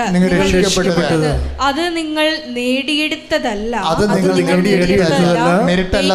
ദൈവത്തിന്റെ ദാനമാണ്. അത് പ്രവൃത്തികളുടെ ഫലമല്ല, തന്മൂലം ആരും അതിൽ അഹങ്കരിക്കേണ്ടതില്ല. അതെന്താ വിഷയം എന്ന് പറഞ്ഞത്? അത് രക്ഷ, നിത്യരക്ഷയെക്കുറിച്ചാണ് അവിടെ അത് പറയണത്. നമ്മൾ ഉടമ്പടിയിലേക്ക് എടുത്തിരിക്കണത് അതിൻ്റെ അത് സക്കറിയായുടെ 4:6 അതിൻ്റെ ഒരു അടിസ്ഥാനത്തിലാണ് എഫേസ്യസ് 2:8 അച്ഛൻ വ്യാഖ്യാനിക്കണത്. അതെന്താണ്? സൈന്യത്താലേ അല്ല, ശക്തിയാലേ അല്ല, കർത്താവിൻ്റെ ആത്മാവിനാലാണെന്ന് വെച്ച് കഴിഞ്ഞാൽ നമ്മുടെ മെരിറ്റിലല്ല ആ വിഷയം ഇരിക്കണത്, നമ്മുടെ കഴിവല്ല. ചില സ്ഥലത്ത് നമുക്ക് തന്നെ അറിയാം, അയ്യോ ഈ 40 ലക്ഷമാണ്, ഇത് നമ്മൾ കടം മേടിച്ചാലും വില മേടിച്ചാലും നമ്മുടെ കിഡ്നി വിറ്റാലും കിട്ടത്തില്ല ഇത്രയും കാശ്. അത് നമുക്കറിയാൻ പറ്റും, നമ്മുടെ മെറിറ്റിലല്ല. നിങ്ങൾ ഉന്നയിച്ച പല വിഷയവും നിങ്ങളുടെ യോഗ്യതയിലോ കഴിവിലോ അടിസ്ഥാനപ്പെടുത്തിയല്ല. പിന്നെ എവിടെയാണ് അടിസ്ഥാനപ്പെടുത്തിയിരിക്കുന്നത്? സൈന്യത്താലേ അല്ല. ശ്രദ്ധിക്കട്ടെ. ഹല്ലേലൂയ. സക്കറിയ 4:6 അവൻ എന്നോട് പറഞ്ഞു, കർത്താവ് സെറുബാബേലിനോട് അരുളി ചെയ്യുന്നു, സൈന്യബലത്താലല്ല, കരബലത്താലുമല്ല, എന്റെ ആത്മാവിനാലാണ്. അതെന്താ സെറുബാബേൽ എന്ന് പറഞ്ഞത്? ബാബിലോൺ വിപ്രവാസ കാലത്തെ ഇവർ നെബൂഖദ്നേസർ അവരെ പിടിച്ചോണ്ട് പോയി. എന്നിട്ട് അവർ ഇവിടുത്തെ നല്ല ആൾക്കാർ, ബുദ്ധിയുള്ള ആൾക്കാർ, അതായത് ഇസ്രയേലിലെ ബുദ്ധിയുള്ള ആൾക്കാർ, സയൻറ്റിസ്റ്റുകൾ, ഡോക്ടർമാർ, മാത്തമാറ്റീഷ്യൻസ്, എൻജിനീയേഴ്സ്, ഇങ്ങനെയുള്ള എല്ലാ വെണ്ണപ്പാളികളെയും അയാളെ പിടിച്ചോണ്ട് പോയി അയാളുടെ രാജ്യം നന്നാക്കാൻ വേണ്ടി. എന്നിട്ട് ഇവരെ അവിടെ കൊണ്ടുപോയി നിർത്തി പണി ചെയ്യിക്കുകയാണ്. അവരുടെ നമുക്ക് ബാബിലോൺ ഉയർത്തിക്കൊണ്ട് വരികയാണ്. അപ്പോൾ അങ്ങനെ കുറേ വർഷങ്ങൾ കഴിഞ്ഞ് അവരുടെ മക്കളുടെ മക്കളൊക്കെ അവിടെ അവിടുത്തുകാരായി. അപ്പോൾ കർത്താവ് സെറുബാബേൽ എന്ന് പറയുന്ന ഒരു ആളിനെ, അയാൾ ന്യായാധീനവുമല്ല പ്രവാചകനുമല്ല, എന്നിവരുടെ എല്ലാവരും ക്വാളിറ്റി ഉള്ള ഒരു ജനനേതാവാണ്. അത് ക്രിസ്തുവിൻ്റെ പ്രോട്ടോടൈപ്പായിട്ട് ബൈബിൾ അവതരിപ്പിക്കുന്ന ഒരാളാണ് സെറുബാബേൽ. അപ്പോൾ സെറുബാബേലിനോട് പറഞ്ഞു, നീ ഈ ആൾക്കാരെ മുഴുവനും അവരുടെ വാഗ്ദാന നാട്ടിലോട്ട് ഞാൻ തിരിച്ചു കൊണ്ടുവരും. അത് സൈന്യത്താലെയുമല്ല, ശക്തിയാലെയുമല്ല, പിന്നെന്താണ്? എൻ്റെ ആത്മാവിനാലാണ്. അതാ not by merit but by grace. നിൻ്റെ കഴിവിലല്ല, എൻ്റെ കൃപയിലെന്ന്. അപ്പോൾ എത്ര അടിമത്തത്തിന് ഇനി അവിടുന്ന് സ്വതന്ത്രമാകണമെന്നുള്ള തോന്നൽ പോലും നഷ്ടപ്പെട്ട മനുഷ്യനെ ദൈവം ഇങ്ങനെ എടുത്ത് പൊക്കി ലിഫ്റ്റ് ചെയ്ത് തിരിച്ചു കൊണ്ടുവരണതിന് വേണ്ടി ഉപയോഗിക്കുന്ന വാക്കാണ് നിൻ്റെ കഴിവിനാലല്ല, എൻ്റെ കൃപയാലാണെന്ന്. കൈയടിച്ച് ശ്രദ്ധിക്കട്ടെ. ഹല്ലേലൂയ.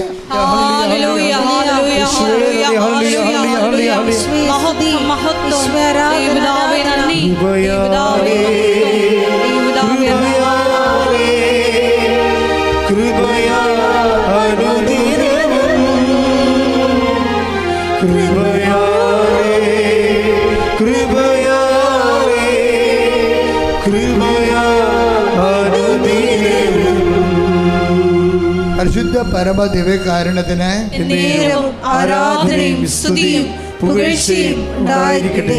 അപ്പോൾ ഈ കൃപ യോഗ്യതയാലല്ല, കഴിവിനാലല്ല, കർത്താവിൻ്റെ കൃപയിനാലാണെങ്കിൽ ഈ കൃപ ആർജിക്കാൻ വേണ്ടി നമ്മുടെ മുമ്പിലുള്ള പല പദ്ധതികളിലെ ഒരു പദ്ധതിയാണ് ഈ പ്രാർത്ഥന എന്ന് പറയുന്നത്. അപ്പോൾ ചെറിയ മിനിമം കാര്യങ്ങൾക്കെല്ലാം പ്രാർത്ഥന ഓക്കെയാണ്. പക്ഷെ ഒരു മൾട്ടിപ്പർപ്പസ് വിഷയം വന്നാൽ എന്ത് ചെയ്യും? മൾട്ടിപ്പർപ്പസ് വിഷയം, കൂടുതൽ എനർജിയുള്ളൊരാവശ്യം. കൃപ എന്ന് പറയുന്നത് ദൈവത്തിൻ്റെ എനർജിയാണ്, ദൈവത്തിൻ്റെ പവറാണ്, ശക്തിയാണ്. അപ്പോൾ 2 Corinthians 12:9 കൃപ ദൈവത്തിൻ്റെ ശക്തിയാണെന്ന്. അപ്പോൾ കൂടിയ ശക്തി വേണ്ട ഒരു കാര്യം വന്ന് നമ്മൾ എന്ത് ചെയ്യും? അപ്പോൾ ദൈവത്തെ അറിയാൻ പാടില്ലാത്ത ആൾക്കാരെ കൂടെ ദൈവത്തിൻ്റെ കണ്ണം ലഭിക്കാൻ വേണ്ടി ചിലപ്പോൾ പള്ളിയിലൊക്കെ പോയി ചിലർ പെരുന്നാളൊക്കെ ഉരുളണ കണ്ടിട്ടില്ലേ, ചിലർ ഉമ്പ കളിക്കും, ചിലർ മുട്ടയും നിരങ്ങും, അങ്ങനെ പല അഭ്യാസങ്ങൾ കാണിക്കും.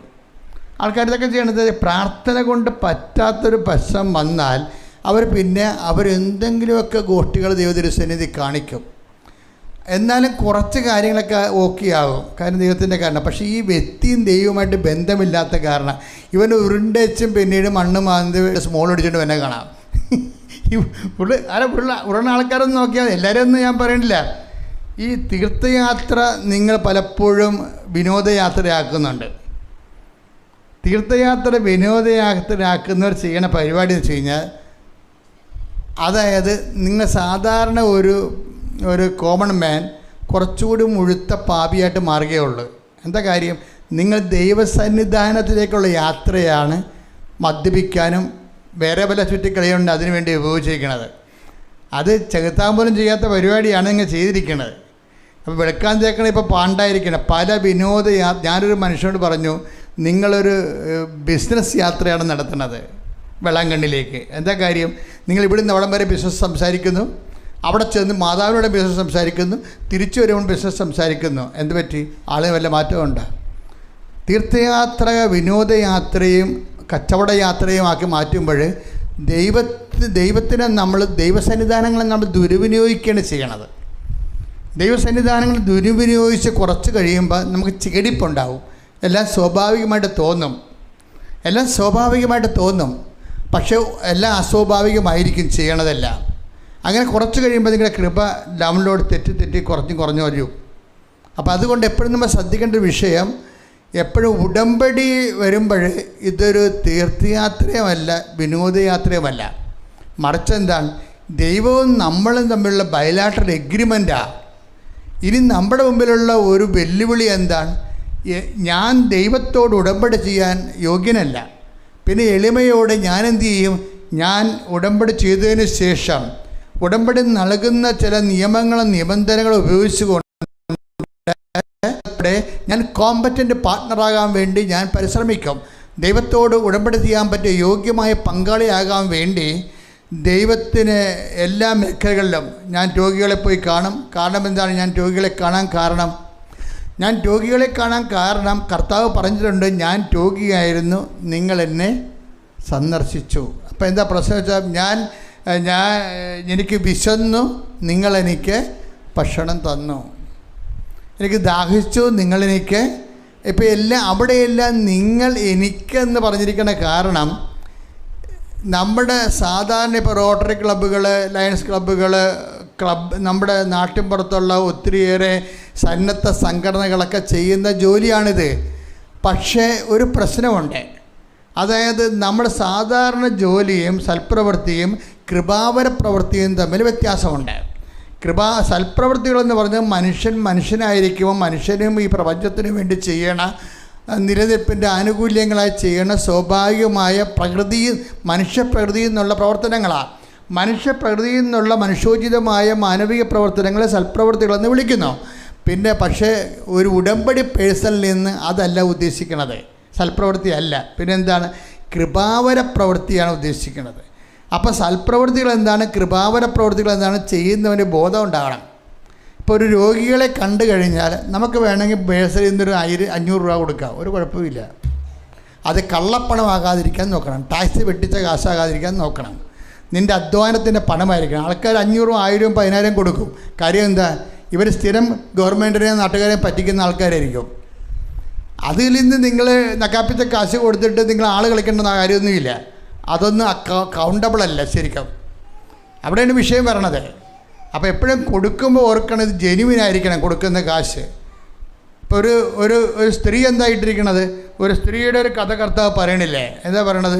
മർക്കോസ് 12:44. എന്തെന്നാൽ അവരെല്ലാവരും തങ്ങളുടെ സമൃദ്ധിയിൽ നിന്ന് സംഭാവന ചെയ്തു. ഇവളാകട്ടെ തന്റെ ദാരിദ്ര്യത്തിൽ നിന്ന് തനിക്കുണ്ടായിരുന്നതെല്ലാം തന്റെ ഉപജീവനത്തിനുള്ള വക മുഴുവനും നിക്ഷേപിച്ചിരിക്കുന്നു.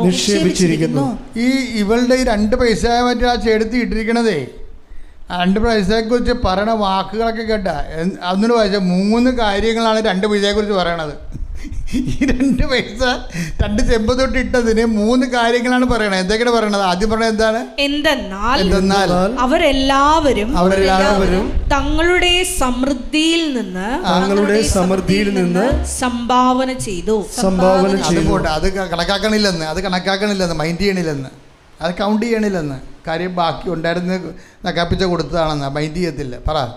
ഇവളാകട്ടെ പറ തന്റെ ദാരിദ്ര്യത്തിൽ നിന്ന്, ഒന്നാമത്തെ കേസ്, തന്റെ ഇല്ലായ്മയിൽ നിന്ന് തനിക്കുണ്ടായിരുന്നതെല്ലാം, രണ്ടാമത്തെ നോട്ടിങ് കണ്ട, തനിക്കുണ്ടായിരുന്നതെല്ലാം തന്റെ ഉപജീവനത്തിനുള്ള വക മുഴുവനും. അത്താഴത്തിന്റെ വകയാണ് ഈ പറയണത്. അന്നത്തെ അത്താഴത്തിന്റെ വകയാണ് ഇട്ടിരിക്കണത്. കർത്താവ് ഇത് പറയാൻ കാരണം, അന്നത്തെ അത്താഴത്തിന്റെ വകയാണ് ശ്രീഭണ്ഡാരത്തിൽ ഇട്ടിട്ട് ഇവർ കർത്താവിന് കൊടുത്തിട്ട് പോണത്. ഇവർ നൽകുന്ന ഒരു മെസ്സേജ് ഉണ്ട്. എന്താണ്? എൻ്റെ ഉപജീവനത്തേക്കാൾ വലുതാണ് എനിക്കെൻ്റെ ദൈവമെന്ന്. അതാണ് ഈ പ്രാർത്ഥനാ പങ്കാളികൾ, ഉടമ്പടി പങ്കാളികൾ ശ്രദ്ധിക്കണം. ഒറ്റ നടക്ക് പോണ കേസല്ല ഇത്. ഇവ എങ്ങനെയാണ് കോമ്പറ്റൻ്റ് പങ്കാളിയാക്കാൻ പറ്റണത്? നീ അതിജീവനത്തിന് വേണ്ടി ഉപയോഗിക്കുന്നതിനേക്കാൾ വലുതായിരിക്കണം നിൻ്റെ ദൈവം നിനക്ക്. അത് എപ്പോഴാണ് ആകണമെന്ന് നോക്കണം. ഇപ്പം നിൻ്റെ ഈ വിസ റിജക്റ്റ് ആയെന്ന് പറഞ്ഞ് നീ ഉടനെ എഴുന്നേക്കാൻ താമസിച്ചു പോയി. ഞാൻ ഇന്നലെ വരെ എല്ലാത്തിനെയും കൃത്യമായി കത്തിച്ച് ഉപവസിച്ചതാണ്, എന്നിട്ട് എൻ്റെ വിസ പാസ്സായില്ല എന്ന് പറയുമ്പോൾ ഇന്ന് രാവിലെ എഴുന്നേക്കാൻ. അപ്പോൾ അമ്മയോട് പറഞ്ഞെങ്കിൽ അവൾ സങ്കടം കൊണ്ട് ഉറങ്ങിപ്പോയതാണ്. ഒലക്കൊക്കെ അവിടെ തലക്കെട്ടടിക്കണം. അവരങ്ങനെയാണ് പറയേണ്ടത്. അവരങ്ങനെയല്ല പറയേണ്ടത്. മകൾ കാണിച്ച വൃത്തികേടിനെ അവളെ ഉപജീവനത്തെക്കാൾ എൻ്റെ ദൈവം ചെറുതാണെന്നാണ് അവൾ പറയണത്. പറഞ്ഞു മനസ്സിലായില്ലേ? അവളുടെ ഒരു വിസ ഈ ഘട്ടത്തിൽ അത് പാസ്സാകാതിരുന്നപ്പോൾ ഇവളെ പ്രാർത്ഥനയെ ഇതിൻ്റെ അകത്ത് 90% ഇത്തരം ചരക്കുകളാണ് ഉള്ളത്. അത് ഓർത്തേക്കണം. എനിക്കാണെങ്കിൽ കാണുമ്പോൾ ദേഷ്യം വരും ഈ സാധനത്തിന്. എന്താ കാര്യം? ഇത് വയറാണ് അവരുടെ ദൈവം എന്ന് പറഞ്ഞില്ലേ? അതാണ് ഇത് ആദ്യം പറഞ്ഞില്ലേ, വയറാണ് അവരുടെ ദൈവം. നമ്മുടെ നിയോഗങ്ങളെക്കാൾ വലുതായിരിക്കണം നമ്മുടെ ദൈവം. ഉടമ്പടിയിൽ എപ്പോഴെങ്കിലും ഞാൻ എന്തിനെക്കുറിച്ചാണ് ഇപ്പോൾ സംസാരിക്കുന്നത്? Competent partner of the covenant, ഒരു ഉടമ്പടിയുടെ യോഗ്യമായ പങ്കാളി എന്ന് പറയുമ്പോൾ അവരിവിടെ വെച്ചിരിക്കുന്ന നിയോഗങ്ങളെക്കാൾ വലുതായിരിക്കണം അവരുടെ ദൈവം. അതാണ് നമ്മൾ പറഞ്ഞത്. കണ്ടിരിക്കണേ, അതെപ്പോഴും നമ്മൾ ശ്രദ്ധിക്കണം. നിങ്ങളുടെ നിയോഗങ്ങളെക്കാൾ വലുതായിട്ട് ദൈവത്തെ കാണുന്നുണ്ടോ എന്ന് ദൈവം നിങ്ങളെ ടെസ്റ്റ് ചെയ്യും. ഈ ടെസ്റ്റിൽ മിക്കവാറും ഒരു ഇടിച്ചു തല്ലി ഓടി വന്ന് ഉടമ്പടി എടുക്കുന്നതിൽ 90% ഈ ടെസ്റ്റ് പരാജയപ്പെടും. എന്താ കാര്യം? അവർക്ക് പ്രബോധനമില്ലാത്ത കാരണം ബോധ്യമില്ല. അതാണ് വിഷയം. ഉടമ്പടി എപ്പോഴും ഞങ്ങൾ ക്ലാസ്സിലെടുക്കുന്നതിൻ്റെ കാരണം എന്താണ്? ബോധ്യം വേണം. പൗലോസ് അപ്പോസ്തലൻ പിരിഞ്ഞു പോകുമ്പോൾ ഞാൻ ബലിയായി അർപ്പിക്കപ്പെടേണ്ട സമയമായെന്ന് പറഞ്ഞ് മനുഷ്യൻ മരണം പ്രഖ്യാപിക്കും. അപ്പോൾ തിമോത്തി, നീ ഒറ്റക്കായി പോകണമെന്ന് കരുതരുത്. ഞാനില്ലെങ്കിലും നീ മുന്നോട്ട് പോകണം. ജനങ്ങൾക്ക് നീ ബോധ്യം കൊടുക്കണം. എന്തോ ഒരു ഉപദേശമാണ് ബോധ്യം. Take the bed of God. സ്തുതിക്കട്ടെ. ഹല്ലേലൂയ, ഹല്ലേലൂയ, ഹല്ലേലൂയ, ഹല്ലേലൂയ. യേശുവേ നന്ദി. 2 തിമോത്തി 4:2 സ്തുതിക്കട്ടെ. ഹല്ലേലൂയ, ഹല്ലേലൂയ, ഹല്ലേലൂയ, ഹല്ലേലൂയ. വചനം പ്രസംഗിക്കുക. വചനം പ്രസംഗിക്കുക. സാഹചര്യങ്ങൾ അനുകൂലമാണെങ്കിലും അല്ലെങ്കിലും ജാഗരൂകതയോടെ വർത്തിക്കുക. മറ്റുള്ളവരിൽ ബോധ്യം ജനിപ്പിക്കുക. എന്താ പറയണ? മറ്റുള്ളവരിൽ ബോധ്യം ജനിപ്പിക്കുകയും അവരെ ശാസിക്കുകയും ഉദ്ബോധിപ്പിക്കുകയും ചെയ്യുക. നിങ്ങളെ ശാസിക്കുക എന്നുള്ള കാര്യത്തിൽ ഒരു സംശയവുമില്ല. എന്താ കാരണം?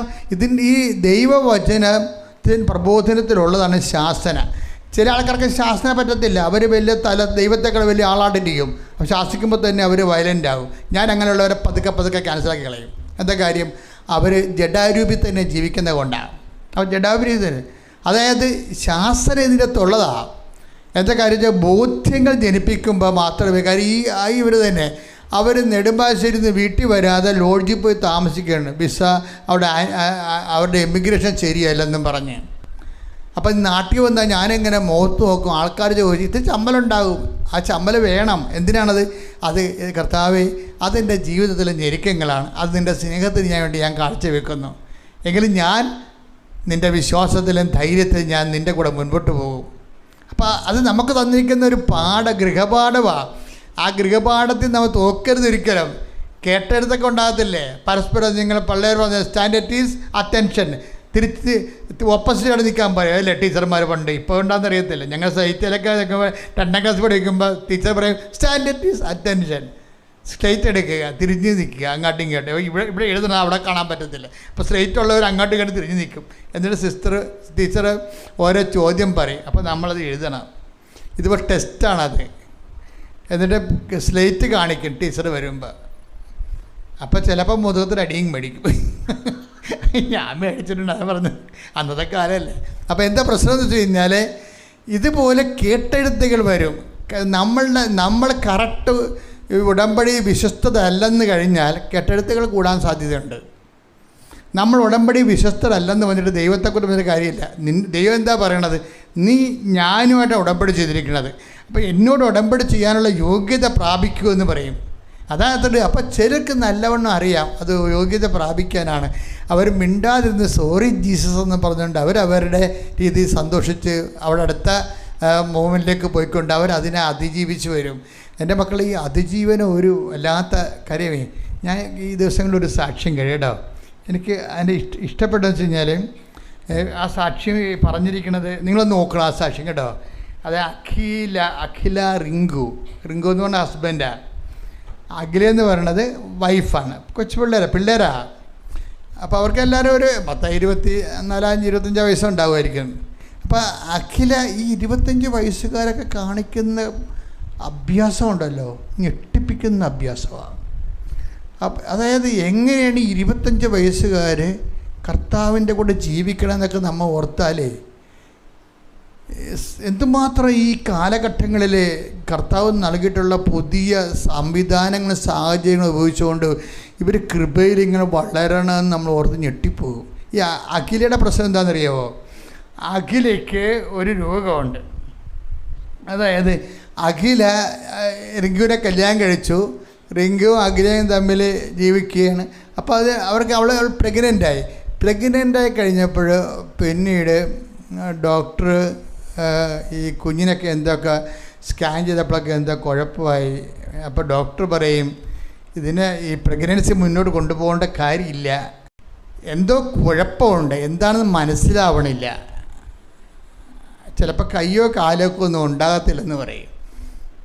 കൊച്ചിൻ്റെ എന്താ കുഴപ്പമെന്ന് അറിയാൻ പാടില്ല. അപ്പോൾ അതുകൊണ്ട് നമുക്കിത് ടെർമിനേറ്റ് ചെയ്യാമെന്ന് ഡോക്ടർ പറയും. അപ്പോൾ ഈ അഖില പറയും ഇത് ടെർമിനേറ്റ് ചെയ്യണം. അവിടെ ഈശോയുമായിട്ട് കുറച്ച് ആഴമായ ബന്ധമുണ്ട്. അപ്പോൾ ഈശോയോട് പറയും, ഈശോയെ ഇത് ടെർമിനേറ്റ് ചെയ്യണമെങ്കിൽ എനിക്ക് താല്പര്യമില്ല, കൊച്ചിനെ കൊല്ലാൻ താല്പര്യമില്ല എനിക്ക്. കൊച്ചിന് അംഗവിഹീനമാണെങ്കിൽ കുഴപ്പമില്ല, ഞാനത് വളർത്തിക്കൊള്ളാം, എന്നെ നീ ഒന്ന് സഹായിച്ചാൽ മതി. അപ്പോൾ ഡോക്ടറുമായിട്ട് ഇവൾ കണക്ഷൻ വിട്ട് എന്താ പിന്നീട് ആ ടേബിളിൽ ഈ വിഷയം പരാജയപ്പെടുന്ന കാരണം. അപ്പോൾ എല്ലാവരും അവളോട് പറയുന്നുണ്ട്, എടി ഇത് ടെർമിനേറ്റ് ചെയ്യലാരും ജീവിതകാലം മുഴുവൻ, നീ ഇപ്പോൾ ചെറുപ്പത്തിൻ്റെ ഒരു ഇതുകൊണ്ട് പറയണതാണ് വളർത്തിക്കൊള്ളാമെന്ന്. ഇതൊക്കെ നമ്മുടെ കൂടെ ഉള്ളവരൊക്കെ ചത്ത് കഴിയുമ്പോൾ ഈ കൊച്ചു നിനക്ക് ബാധ്യതയാകും. അപ്പോൾ ഇവളെ ഇങ്ങനെ പറഞ്ഞ് ഇവളെ ഭ്രാന്ത് പിടിപ്പിക്കുകയാണ്. അവളിങ്ങനെ വയറൊക്കെ വീർത്ത് ഇങ്ങനെ സങ്കടപ്പെട്ട് നടക്കുകയാണ്. അപ്പോൾ ഇവൾ ഈശോയുമായിട്ട് മാത്രമാണ് കമ്മ്യൂണിക്കേഷനുള്ളത്. വെച്ചാൽ ഈ ആൾക്കാരെല്ലാം പറയുന്നത് കൊച്ചിനെ കളയാനാണ്, കേൾക്കുന്നവരെല്ലാം പറഞ്ഞാൽ കൊച്ചിനെ കളയുന്നതാണ് പറയണത്. അപ്പോൾ അങ്ങനെ പറയുമ്പോൾ ഇവക്കത് കളയാൻ താല്പര്യമില്ല. അവൾ ഈശോന് പറയും, ഈശോ എങ്ങനെയാണ് ഞാൻ ഇത് പ്രസവിക്കട്ടെ, എന്ത് അംഗവിഹീല്യമാണ്, കണ്ണു കാണാൻ പാടില്ല, ഞാൻ വളർത്തിക്കൊള്ളാം എന്ന് പറയും. അപ്പോൾ ഇത് കേട്ടപ്പോൾ നീ പൊട്ടിയാണ്, നീ കൊച്ചാണ്, നിനക്കറിയത്തില്ല, നീ കുഞ്ഞായതുകൊണ്ട് ഇങ്ങനെയൊക്കെ ചിന്തിക്കുന്നതാണ്, ഇതൊന്നും അല്ല ജീവിതം കാണാത്തവരൊക്കെ ജീവിതം കണ്ടു കഴിയുമ്പോൾ അത് മനസ്സിലാക്കുക എന്നൊക്കെ പറഞ്ഞുകൊണ്ട് ആൾക്കാർ ഇങ്ങനെ ആൻറ്റി ആയിട്ട് എതിർകിട പറയുന്നുണ്ടെങ്കിൽ ഇവിടെ ടെർമിനേറ്റ് ചെയ്യാൻ തയ്യാറല്ല. അവസാനം കാര്യം ഇവൾ ഈശോയുടെ തന്നെ ഇങ്ങനെ പിടിച്ച് നിൽക്കുക. അപ്പോൾ അതിൻ്റെ ഇടയ്ക്ക് അത് അങ്ങനെ വന്നു കഴിഞ്ഞപ്പോൾ അവസാനം ഈശോ ഒരു തീരുമാനം എടുക്കില്ല. ഈശോയ്ക്ക് അറിയാം ഈ പറയണത് ഡോക്ടർ പറഞ്ഞത് ശരിയാണെന്നറിയാം. പക്ഷേ ഇവളാണെങ്കിൽ വിശ്വാസത്തിൽ നിന്ന് കടുകിട മാറത്തുമില്ല. അപ്പോൾ ഇവളെ സേവ് ചെയ്യണം. അപ്പോൾ എന്ത് ചെയ്ത് കൊച്ചിനെ ഒരു 8-ാം മാസമായപ്പോൾ കൊച്ചിനെ പ്രസവിച്ച് കഴിഞ്ഞപ്പോൾ കൊച്ച് ചത്ത് പ്രസവിച്ച്. അപ്പോൾ അതുകൊണ്ട് വലിയ ആശ്വാസമായി. അല്ലെങ്കിൽ അവൾ പണി മേടിച്ചേനെ. അപ്പോൾ എല്ലാത്തിനും ഒരു സൊല്യൂഷൻ ദൈവത്തിൻ്റെ കയ്യിലുണ്ട്. അപ്പോൾ പക്ഷേ ഈ ടെസ്റ്റിൽ ഇവൾ 100 മാർക്ക് മേടിച്ച്. എന്താ കാര്യം? എഴുതി ടെസ്റ്റാണെന്നല്ല, ഇതിൽ ഇവൾ 100 മാർക്ക് മേടിച്ച്. പല ആൾക്കാർ 0 തോക്കണതാണ്. എൻ്റെ മക്കളെ ഈ ദൈവത്തിൻ്റെ അടുത്ത് തോറ്റു കഴിഞ്ഞാണല്ല പിന്നെ ജയിക്കാൻ ഭയങ്കര പാടാണ്. അതിനാണ് ഈശോ ആദ്യമേ പ്രാർത്ഥന പഠിപ്പിച്ചപ്പോൾ പറഞ്ഞ് ഞങ്ങളെ പ്രലോഭനത്തിൽ അതാണ് പ്രശ്നം. ഇതുപോലെ ചെന്ന് വീണ പ്രലോഭനത്തിൽ വന്നു പോയാൽ 99% ആൾക്കാരും പരിക്കാവുക എന്നുള്ള കാര്യത്തിൽ സംശയമില്ല. ഇങ്ങനെ പരിക്കായി കഴിഞ്ഞാൽ പിന്നെ പരിക്ക് പരിഹരിക്കാതെ മുന്നോട്ട് പോകത്തില്ല. കാര്യം ദൈവമായിട്ടാണ് നമ്മൾ ഇടവെന്ന് ഓർക്കണം. ഏറ്റവും വലിയ റിസ്ക് എന്താണ്? ദൈവത്തെ കണ്ട് സംസാരിക്കാൻ പറ്റണില്ലെന്നാണ് ഏറ്റവും വലിയ റിസ്ക് ഇതിൻ്റെ അകത്ത്. ഈ കണ്ട് സംസാരിക്കാൻ പറ്റാത്ത കൊണ്ടാണ് വിശ്വാസത്തിന് ഇത്രയും വിലയുള്ളത്. മനസ്സിലായില്ലേ? ദൈവത്തെ കണ്ട് സംസാരിക്കാൻ പറ്റുമെന്നുണ്ടെങ്കിൽ വിശ്വാസത്തിന് വിലയില്ലല്ലോ. ഇപ്പോൾ വിശ്വാസം ഇത്രയും തീ പിടിച്ച വിലയായിരിക്കണതിൻ്റെ കാരണം ദൈവത്തെ നമുക്ക് കണ്ട് സംസാരിക്കാൻ പറ്റത്തില്ല.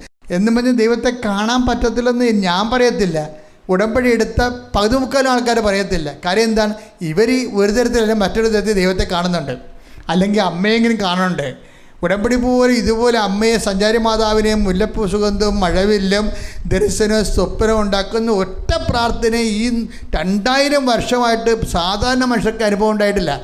അത്രയ്ക്ക് സാധാരണ മനുഷ്യരുടെ അനുഭവങ്ങളുടെ കുത്തിപ്പാച്ചിലാണ് ഇപ്പോൾ നടക്കുന്നത്. അപ്പോൾ ഇതെല്ലാം സത്യമാണെന്നുള്ള ആൾക്കാർക്ക് നല്ല ഉടമ്പടിയിലെ ഒരു 50% ആൾക്കാർക്ക് ഇതിനെക്കുറിച്ച് നല്ല ബോധമുണ്ട്, ഈ വിഷയമുണ്ട്. ഇതെല്ലാം കേട്ട് ഈ ധ്യാനങ്ങളെല്ലാം കേട്ട് പോകുമ്പോഴാണ് ഈ അഖില ഒരു നിലപാടെടുക്കുന്നത്. അപ്പോൾ അതിനുശേഷം അഖിലയുടെ ബ്ലഡ് പരിശോധിച്ച് കഴിഞ്ഞപ്പോൾ ഡോക്ടർ പറയുന്നുണ്ട്, ഈ കൊച്ചു മരിച്ച് പുറത്ത് വന്നപ്പോൾ ഡോക്ടർ പറഞ്ഞു, അഖില ഇനി പ്രഗ്നൻ്റ് ആകേണ്ട കാര്യമില്ല, ഇനി പ്രഗ്നൻ്റ് ആകരുത്. കാര്യം നമ്മൾക്ക് എന്തുകൊണ്ട് ഈ കുട്ടി മരിച്ചു പുറത്ത് വരുന്നു എന്നുള്ളതിനെക്കുറിച്ച് അറിയണം. എന്തുകൊണ്ട് ഗർഭത്തിലായിരിക്കുമ്പോൾ തന്നെ കൊച്ചിന് അംഗവൈകല്യം ഉണ്ടാകുന്നു എന്നതിനെക്കുറിച്ച് അറിയണം.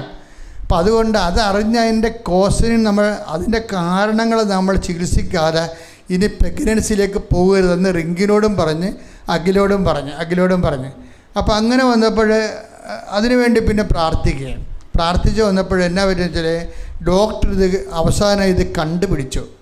അവിടെ ഈ കൊച്ചു മരിച്ചു കഴിഞ്ഞപ്പോൾ പിന്നെ ഇവിടെ ബ്ലഡിൻ്റെ പുറകെയായി ഡോക്ടർ. കാര്യം ബ്ലഡിൽ എന്താ ഉള്ളത്, കുട്ടി മരിക്കേണ്ട കാരണം എന്താണ്, കുട്ടിക്ക് ഗർഭത്തിൽ അംഗവൈകല്യം വരാൻ കാര്യം എന്താണ്, ഇനി കുട്ടികളുണ്ടായാലും ഇങ്ങനെ വരാൻ കാര്യം എന്താണ്. അപ്പോൾ ബ്ലഡിൻ്റെ പുറകെയാണ് പിന്നെ ഡോക്ടർ നടക്കുന്നത്. ബ്ലഡിൻ്റെ ഓരോരോ സാമ്പിൾ എടുത്തിട്ട് വ്യത്യസ്തങ്ങളായ 100 കണക്കിന് ടെസ്റ്റ് നടത്തി നോക്കിയപ്പോഴാണ് അവസാനമാണ് ഡോക്ടർ പിടികിട്ടിയത്, ഈ കുട്ടിയെ കൊല്ലുന്ന ഒരു അതായത് ഓട്ടോ ഇമ്മ്യൂണിങ് കണ്ടൻറ്റ് ഈ ഫോറിൻ ബോഡി, ഈ ഒരു ഫോറിൻ ബോഡി നമ്മുടെ ബോഡി കയറിയാൽ അതിനപ്പം കൊന്നുകളയും. അങ്ങനെ ബോഡിയുടെ അകത്ത് തന്നെ ഒരു ആൻറ്റിബോഡി വർക്ക് ചെയ്തുകൊണ്ടിരിക്കുകയാണ് ഇതിൻ്റെ അകത്ത്. അത് ഒറ്റ നടക്ക് പോകത്തില്ല. ഓട്ടോ ഇമ്മ്യൂൺ ഡിവിഷൻ ഡോക്ടർമാർക്ക് അറിയാം, നേഴ്സുമാർക്ക് അറിയാം. അപ്പോൾ ഇതിനെ അവളെ വിളിച്ചത് എന്താ DVT എന്നും പറഞ്ഞൊരു രോഗമാണ്. അതായത് ഈ നമ്മുടെ ബോഡിയുടെ അകത്ത് തന്നെ ബോഡിക്കെതിരെ പ്രവർത്തിക്കുന്ന മറ്റൊരു ബോഡി വർക്ക് ചെയ്യുകയാണ്. അപ്പം അത് വന്നപ്പോൾ ഇനി കുട്ടികളുണ്ടാകത്തില്ല. കുട്ടിയെ കണ്ട ശത്രുവിനെ പോലെ ബോഡി കാണണം, ഇതിനെ കൊന്ന് പുറന്തള്ളും. ഇങ്ങനെ 5 അപ്പം അങ്ങനെ അതിൻ്റെ ഇടയ്ക്ക് ഈ അഖില ഇതുപോലെ കുട്ടി പ്രസവിച്ച് മരിക്കണം വേറെ ഒരു ചേച്ചീനെ കണ്ടേ. ആ ചേച്ചിയുടെ കുട്ടി 5 പ്രാവശ്യം പ്രസവിച്ചു. 7 കൊല്ലത്തിനുള്ളിൽ 5 പ്രാവശ്യം പ്രസവിച്ചു. 5 പ്രാവശ്യം പ്രസവിച്ചിട്ട് കൊച്ച് മരിച്ചു. അപ്പം 5 കൊച്ചൊക്കെ മരിച്ചു. അങ്ങനെ അതുകൊണ്ട് ഇവള് ഇടയ്ക്ക് അവളോടാണ് ചോദിക്കണം. കാര്യം സെയിം രോഗമാണ് 2 പേർക്കും. അപ്പോൾ അവൾ പറയും, ഇത് നടക്കത്തില്ല, ഇതിന് മരുന്നില്ല എന്ന് പറയും. അപ്പോൾ മരുന്നില്ല എന്ന് പറയുമ്പോൾ ഇത് ശരിയാണ്. ഇതിനൊക്കെ പല ഓട്ടോ ഇമ്മ്യൂൺ ഡിസീസിനും അറിയാം, അതിന് വൈദ്യശാസ്ത്രത്തിൽ മരുന്നില്ല ശരിക്കും പറഞ്ഞാൽ. അപ്പോൾ ഇങ്ങനെ ഒരു ഡൈക്കോട്ടമി ചെന്ന് അഖില ചെന്ന് ചാടുകയാണ്. ഇവർക്ക് 20 വയസ്സ് 25 വയസ്സ് 20 വെള്ളമെന്ന് ഓർക്കണം. പക്ഷേ എന്നാലും വിശ്വാസത്തിൽ ഇവർക്ക് ഒരു 10-65 വയസ്സിൻ്റെ ഒരു ഇത് കാണിക്കേണ്ടി ഇവളെ വിശ്വാസത്തിൽ. അപ്പോൾ ഇവളെന്ത് വെച്ചാൽ അപ്പോഴാണ് ഇവൾ ഉടമ്പടിയെക്കുറിച്ച് അറിയണത്. അങ്ങനെ വന്ന് ഉടമ്പടി എടുക്കും. ഉടമ്പടി എടുത്തതിന് ശേഷം അപ്പോൾ ഇപ്പോൾ എന്താ ഉടമ്പടി എടുത്തതിന് ശേഷം ഈ ഉടമ്പടി തൈലം എടുത്തിട്ട് ഇവൾ വയറേലും എല്ലാ സ്ഥലങ്ങളിലൊക്കെ പെരട്ടി വിശ്വാസ പ്രമാണത്തിൽ പെരട്ടി കഴിയുമ്പോൾ എന്നാ സംഭവത്തിൽ എന്താ ഇവൾക്കുണ്ടായിരുന്ന അസുഖം എന്താണ്? ഈ ഓട്ടോഇമ്മ്യൂൺ ഡിസീസ് ഉണ്ടായിരുന്ന കാരണം ബ്ലഡ് ക്ലോട്ട് ചെയ്യുന്നുണ്ടായിരുന്നു, എപ്പോഴും ക്ലോട്ട് ചെയ്യും. അതിൻ്റെ കുഴപ്പം അതാണ്, ബ്ലഡ് തന്നെത്താൻ ക്ലോട്ടാവും. ഇപ്പോൾ കുറേ ആൾക്കാരൊക്കെ ഇങ്ങനെ മരിക്കണില്ല, ബ്ലഡ് സ്വാഭാവികമായിട്ട് ക്ലോട്ടിങ്ങിൻ്റെ കുഴപ്പത്തിൽ. ചിലർക്ക് ക്ലോട്ടിങ് നടക്കണില്ല, ചിലർക്ക് പെട്ടെന്ന് ക്ലോട്ടാകുന്നു. അപ്പോൾ ഇതുപോലൊരു ഡിസീസാണിത്. അപ്പോൾ ഇതിന് മരുന്നില്ല. കാലിൽ തന്നെ പല സ്ഥലങ്ങളിൽ ബ്ലഡ് ക്ലോട്ടായി കിടക്കുകയാണ്. അത് കാരണം ബ്ലഡ് ഓടുന്നകത്ത് കാരണം കാല് നീല നിറമായി, പിന്നെ കറുത്ത നിറമായി. പിന്നെ ഡോക്ടർ പറഞ്ഞു 2 കാലും മുറിക്കണമെന്ന് പറഞ്ഞു. അപ്പോൾ മനസ്സിലായില്ലേ അപ്പോൾ എന്തുമാത്രം സീരിയസ് ആണ് വിഷയമെന്ന്. അവിടെ ഇവിടെ എല്ലാം കയറി മുട്ടുകയാണ്. ഊടിൽ കൊച്ചു ഉണ്ടായിക്കഴിഞ്ഞാൽ ഉടനെ ഊടിലെ ബ്ലഡ്, നമ്മുടെ പൊക്കിൾക്കൊടിയിലെ ബ്ലഡ് ക്ലോട്ടാകും. ആ കൊച്ചിനെ കൊന്നു കളയാൻ വേണ്ടി ഊട് വഴിയാണല്ലോ കൊച്ചു ഭക്ഷണം എടുക്കണത്. അപ്പം അതുകൊണ്ട് അത് വലിയ ഇഷ്യൂ ആയി. പക്ഷേ ഇവളത് പെരുട്ടി കഴിഞ്ഞപ്പോൾ ഉടനെ ഇവളുടെ ക്ലോട്ടിങ് എല്ലാം മാറി. മരുന്ന് അതായത് ഈ കാര്യത്തിന് വേണ്ടി മരുന്ന് കഴിക്കേണ്ടെന്ന രീതിയിലായി. ആൾ പഴയതുപോലെ ഫ്രഷായി. അപ്പോൾ ഉടമ്പടി പെട്ടെന്ന് വർക്ക് ചെയ്തു. പെട്ടെന്ന് കാര്യം എന്താ പ്രശ്നം വെച്ചാൽ ഇവൾക്കൊരു മിനിമം വിശ്വാസം നേരത്തെ ഉണ്ടല്ലോ. അതാണ് ഈ ഉടമ്പടി പെട്ടെന്ന് ലൈറ്റ്നിങ്ങായിട്ട് വർക്കായത്. നിങ്ങളെപ്പോഴും ശ്രദ്ധിക്കേണ്ട വിഷയം എന്താ? ദൈവം ഈ വിശ്വാസം ഇതിൻ്റെ അകത്ത് വളരെ കാതലായൊരു വിഷയമാണ്. നിങ്ങൾ വിഷയമായിട്ടിരിക്കുന്ന വിശ്വാസത്തെ തട്ടി നോക്കിയിട്ട് വിഷയം ഇങ്ങനെ പത്തി വിടർത്തി നിൽക്കുമ്പോൾ നമ്മൾ പേടിച്ചിട്ട് വിശ്വാസം താഴ്ന്നു പോകുന്നതായിട്ടാണ് നമ്മൾ ആൾക്കാരിൽ കണ്ടിരിക്കുന്നത്. പക്ഷേ ഈ അഖിലയ്ക്ക് അങ്ങനെയല്ല. അഖില ഇതുപോലെയുള്ള അനുഭവങ്ങൾ കടന്നു പോകുമ്പോഴും വിശ്വാസം ശക്തിപ്പെട്ടുകൊണ്ടേയിരിക്കും. കാരണം വിശ്വാസത്തിനൊരു വിഷയം, ഇതിൻ്റെ ഒരു ഗ്രാൻഡ് സ്കീമുണ്ട്.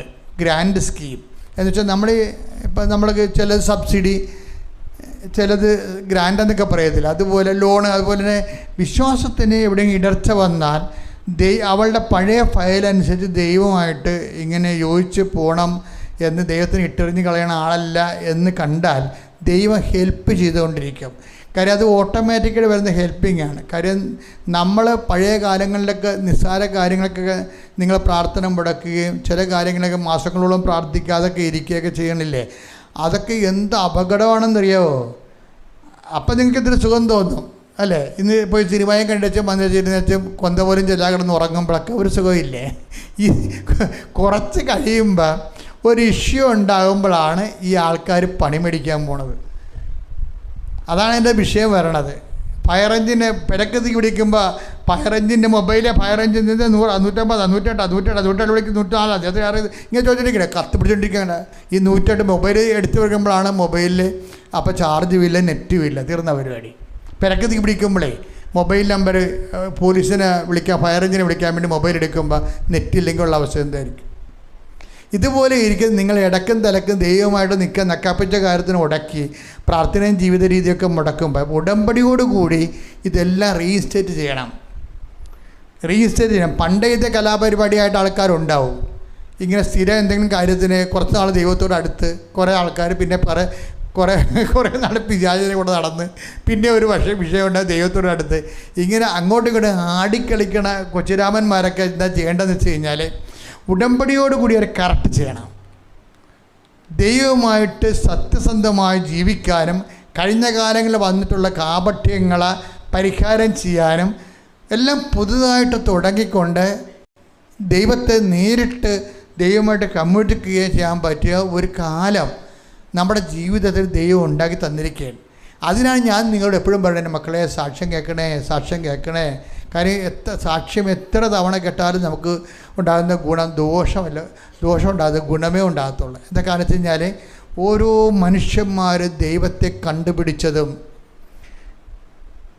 ആ ദൈവത്തെ അവർ ഫോളോ ചെയ്തതും അവസാനം ദൈവം അവരെ ദുർഘടമായ കാലങ്ങളിൽ നിന്ന് കൈപിടിച്ച് ഉയർത്തിയതും എന്തെല്ലാം വലിയ ഐതിഹാസികമായിട്ടുള്ള ഓപ്പറേഷൻസാണ് സാക്ഷ്യത്തിലുള്ളത്. അപ്പം ഇവള് ഉടമ്പടി തൈലം ഒരിക്കലും വിചാരിച്ചില്ല ഉടമ്പടി തൈലം പെരട്ടുമ്പോൾ തന്നെ ഈ ഓട്ടോ ഇമ്മ്യൂൺ ഡിസീസ് പോകുമെന്ന്. പിന്നെ ഡോക്ടർ പറഞ്ഞ കാലം മുറിക്കണ്ട, ഇപ്പോൾ എല്ലാം ഓക്കെ ആയി, ക്ലോട്ടിങ് ഇല്ലെന്ന് പറഞ്ഞു. ഡോക്ടർ തന്നെ അറിയാൻ പറ്റില്ല എന്താ സംഭവിച്ചെന്ന് അറിയാൻ പാടില്ല. അതപ്പോൾ അമ്മ ഈ വിഷയം ഏറ്റെടുത്താൽ, ഞാൻ എപ്പോഴും നിങ്ങളോട് ശാസിക്കുന്നതിൻ്റെ കാരണം നിങ്ങളിതിനകത്ത് കാപട്യം കാണിക്കരുത്, ഡയബോളിസം കാണിക്കരുത്. ഇപ്പം എല്ലാ പിശാച് ബാധിതരെക്കുറിച്ച് പിശാച് ബാധിത ആൾക്കാർ വരുമ്പോൾ പറയാം അത് ഡയബോളിക്കാണെന്ന് പറയും. എന്നുവെച്ചാൽ ഒരു വ്യക്തി തന്നെ സ്പ്ലിറ്റ് പേഴ്സണാലിറ്റി ഉണ്ടാകും. സ്പ്ലിറ്റ് പേഴ്സണാലിറ്റി ദൈവതിരുസ്ഥനത്തിൽ ഇങ്ങനെ വലിയ പഞ്ചപ്പെട്ട് വലിയ വിനയമൊക്കെ നടിച്ച് വലിയ ഭക്തിയും പ്രാർത്ഥനയൊക്കെ ഉണ്ടാകും. അവിടെ യഥാർത്ഥ ജീവിതത്തിൽ അവർ വേറെ ഒരു അവതാരമായിരിക്കും. അത് ഡയബോളിക്കുകൾ നമ്മുടെ ഈ ആൾക്കാരുടെ കൂട്ടത്തിൽ 60% ഈ വിശ്വാസികളുടെ കൂട്ടത്തിൽ 60% ഡയബോളിക്കലുണ്ട്, സ്പ്ലിറ്റ് പേഴ്സണാലിറ്റീസ് ഉണ്ട്.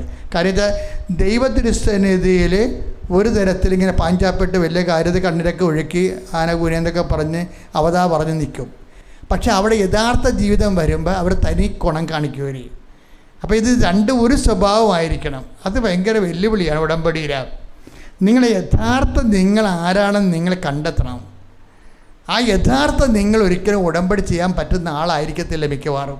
ഇതാണ് ഇതിൻ്റെ അത് റിസ്ക് എന്ന് പറയണത്. യഥാർത്ഥം നിങ്ങൾ ആരാണെന്ന് നിങ്ങൾ കണ്ടെത്തണം. സ്ഥല ഉടമ്പടി ഉണ്ടായപ്പോഴും ഉടമ്പടി ഉണ്ടായപ്പോഴും കച്ചവടം ചെയ്തപ്പോഴും മറ്റ് കല്യാണം നടത്തിയപ്പോഴും നിങ്ങൾ അവിടെയെല്ലാം ഉപയോഗിക്കുന്നത് ദൈവത്തിൻ്റെ മാനദണ്ഡങ്ങളല്ല. നിങ്ങളുടെ സൂത്രപ്പണികളും അടക്കുവിദ്യകളും ചതിപ്രയോഗങ്ങളൊക്കെയാണ് നിങ്ങൾ ഉപയോഗിക്കുന്നത്. അതാണ് യഥാർത്ഥം നിങ്ങളെന്ന് പറയണത്. അത് ഉടമ്പടിക്ക് യോഗ്യമായ ആളല്ല. ഉടമ്പടി കുമ്പസാരം എന്ന് പറയണത് ഉടമ്പടിക്ക് പറ്റാത്ത രീതിയിലുള്ള പ്രാകൃതമായ ജനിതകമായ പാരമ്പര്യ രോഗങ്ങളുള്ളവരാണെന്ന് നോക്കണം. പാരമ്പര്യ രോഗം എന്ന് പറഞ്ഞാൽ വാ പൊളിച്ചാൽ നുണയെ പറയത്തുള്ളൂ, വാ പൊളിച്ചാൽ ചതിയെ ചിന്തിക്കത്തുള്ളൂ, നേരെ പോകേണ്ടവനാണെങ്കിൽ വളഞ്ഞേ പോകത്തുള്ളൂ. ഒരു മനുഷ്യനുമായി ഡീലിങ്സിൽ അവനെ എങ്ങനെ കൊടുക്കാം, എനിക്കെന്ത് 10 പൈസ ഉണ്ടാക്കാമെന്ന് ചിന്തിക്കത്തുള്ളൂ. അത് പാരമ്പര്യ രോഗമെന്ന് പറയണത്. ഈ പാരമ്പര്യ രോഗികൾ പ്രത്യേകിച്ച് ശ്രദ്ധിക്കണം. അവരെ ഒന്ന് പ്രാർത്ഥിച്ചേ. കർത്താവായ ദൈവമേ, ഉടമ്പടിയുടെ ഉത്തമ പങ്കാളികളാകാൻ ഞങ്ങളെ ആന്തരിക ജീവിതത്തെയും സമൂഹ ജീവിതത്തെയും ഒരേ രീതിയിൽ ദൈവത്തിന് സ്വീകാര്യമാക്കുവാൻ അമ്മേ പരിശുദ്ധമ്മേ എന്നെ സഹായിക്കണമേ, എന്നെ ഏറ്റെടുക്കണമേ, പുനർനിർമ്മിക്കണമേ.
ഈ ടെസ്റ്റില് ശരിക്കും പറഞ്ഞാൽ ഈ അഖിലെന്ന് പറയുന്ന ആള് ഒരു 80-85 മാർക്ക് മേടിച്ച് വിജയിച്ചിരിക്കുന്നത്.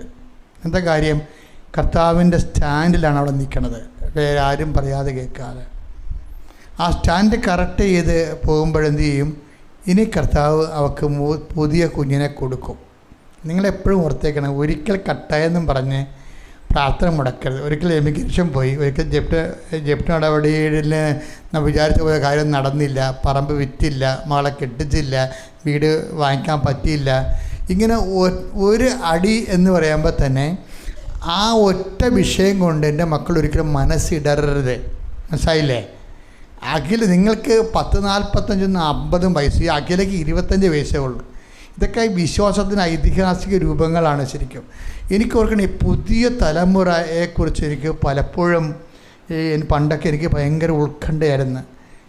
കാര്യം ഞാനൊക്കെ വളർന്നു വന്ന ഒരു ചുറ്റുപാടിൽ ദൈവത്തിൻ്റെ കൂടെ ജീവിച്ച ആളാണ് ഞാൻ. സെമിനാരി പഠിക്കുമ്പോഴും കളി കഴിഞ്ഞാൽ ആരും വന്നില്ലേലും കുളിക്കൊന്നും 1/2 മണിക്കൂർ ഞാൻ കർത്താവിൻ്റെ അടുത്ത് വന്നിരിക്കും. ചുമ്മാ ഇരുന്ന് വേർപ്പെടാകുന്നവരെ എന്തെങ്കിലുമൊക്കെ സംസാരിച്ചിട്ട് ഞാൻ കർത്താവിൻ്റെ അടുത്ത് പോയിട്ട് കുളിക്കത്തുള്ളായിരുന്നു. അപ്പോൾ അങ്ങനെ ഓരോ സമയം രാത്രിയാണെങ്കിലും ഭക്ഷണം കഴിഞ്ഞ് രാത്രി ഉറക്കമുറി പോണ മുമ്പ് കർത്താവിൻ്റെ അടുത്ത് 1 മണിക്കൂറൊക്കെ പോയി നിൽക്കും. അപ്പം ഞാനോർക്കും, ദൈവമേ എല്ലാവരും ഒക്കെ ഇതുപോലൊക്കെ ചെയ്തിരുന്നെങ്കിൽ. ഇപ്പം ഞാൻ നോക്കുമ്പോൾ എന്താ വെച്ചാൽ എല്ലാവരും ഇതുപോലെയല്ല ചെയ്യണത്, ഇതൊക്കെ മേലെയാണ് ആൾക്കാർ. അതാ എനിക്ക് ഭയങ്കര പ്രത്യാശയാണ്. ഈ ചെറുപ്പക്കാരൊക്കെ സത്യസന്ധമായ ജീവിതത്തെ കാണുമ്പോൾ, അതിൽ വിശ്വാസത്തിൽ അവർ ജയിക്കണ കാണുമ്പോഴുണ്ടല്ലോ, ഈ പണ്ട് കുറേ പ്രായമായിട്ടാണ് ആൾക്കാർ ആത്മീയതയിലേക്ക് വരണത്. ഇപ്പം അങ്ങനെയില്ല. ഇപ്പം വിദ്യാഭ്യാസം ഉള്ളത് കാരണം വിശ്വാസത്തിലും വിദ്യാഭ്യാസമുണ്ട്. അത് കാരണം അവർക്കറിയാം വിദ്യാഭ്യാസം ചുമ്മാ പ്രാർത്ഥന ചെയ്യൽ, ദൈവത്തെ പറ്റിക്കാനും എന്തെങ്കിലും വയറ്റിപ്പിഴപ്പ് മേടിച്ചെടുക്കാൻ വേണ്ടിയുള്ള മിനിമം പരിപാടിയല്ല. വിശ്വാസം ജീവിക്കാനുള്ളതാണ്, വിശ്വാസം സുവിശേഷ സാക്ഷ്യത്തിനുള്ളതാണെന്നൊക്കെ വിവരമുള്ളവർക്ക് ഇപ്പം അറിയാം. അതുകൊണ്ടാണ് നമ്മൾ ഈ 10, 60 വയസ്സായിട്ട് ഒരു കുഞ്ഞിനെപ്പോലും വിശ്വാസം കൈമാറാൻ കഴിഞ്ഞില്ലല്ലോ. പിന്നെ നീ വിശ്വാസിയാണെന്നൊരു വല്ല കാര്യമുണ്ട്. ഇപ്പം നമ്മുടെ അപ്പന്മാരെക്കുറിച്ച് എനിക്ക് ഭയങ്കര സങ്കടം വരും. അപ്പോൾ അവർ 10, 60, 65 വയസ്സൊക്കെ ഉണ്ട്. ഒരു മനുഷ്യനെപ്പോലും കർത്താവിലേക്ക് കൊണ്ടുവരാൻ കഴിഞ്ഞില്ല. ഒരു വ്യർത്ഥ ജീവിതം. ആ വ്യർത്ഥ ജീവിതം കുറച്ച് കഴിയുമ്പോൾ അവർ മരിച്ചും പോകും, തീർന്ന് ആ ജന്മം പാഴായി. പക്ഷേ ഇങ്ങനെയല്ല ഇന്നെങ്ങനെ ഉടമ്പടി വരുന്നവർ ആയിരക്കണക്കിന് ആൾക്കാരെയാണ് വിശ്വാസത്തിലേക്ക് കൊണ്ടുവരണം. കൈയടിച്ച് ശ്രദ്ധിക്കട്ടെ. ഹല്ലേലൂയ, ഹല്ലേലൂയ, ഹല്ലേലൂയ, ഹല്ലേലൂയ, ഹല്ലേലൂയ.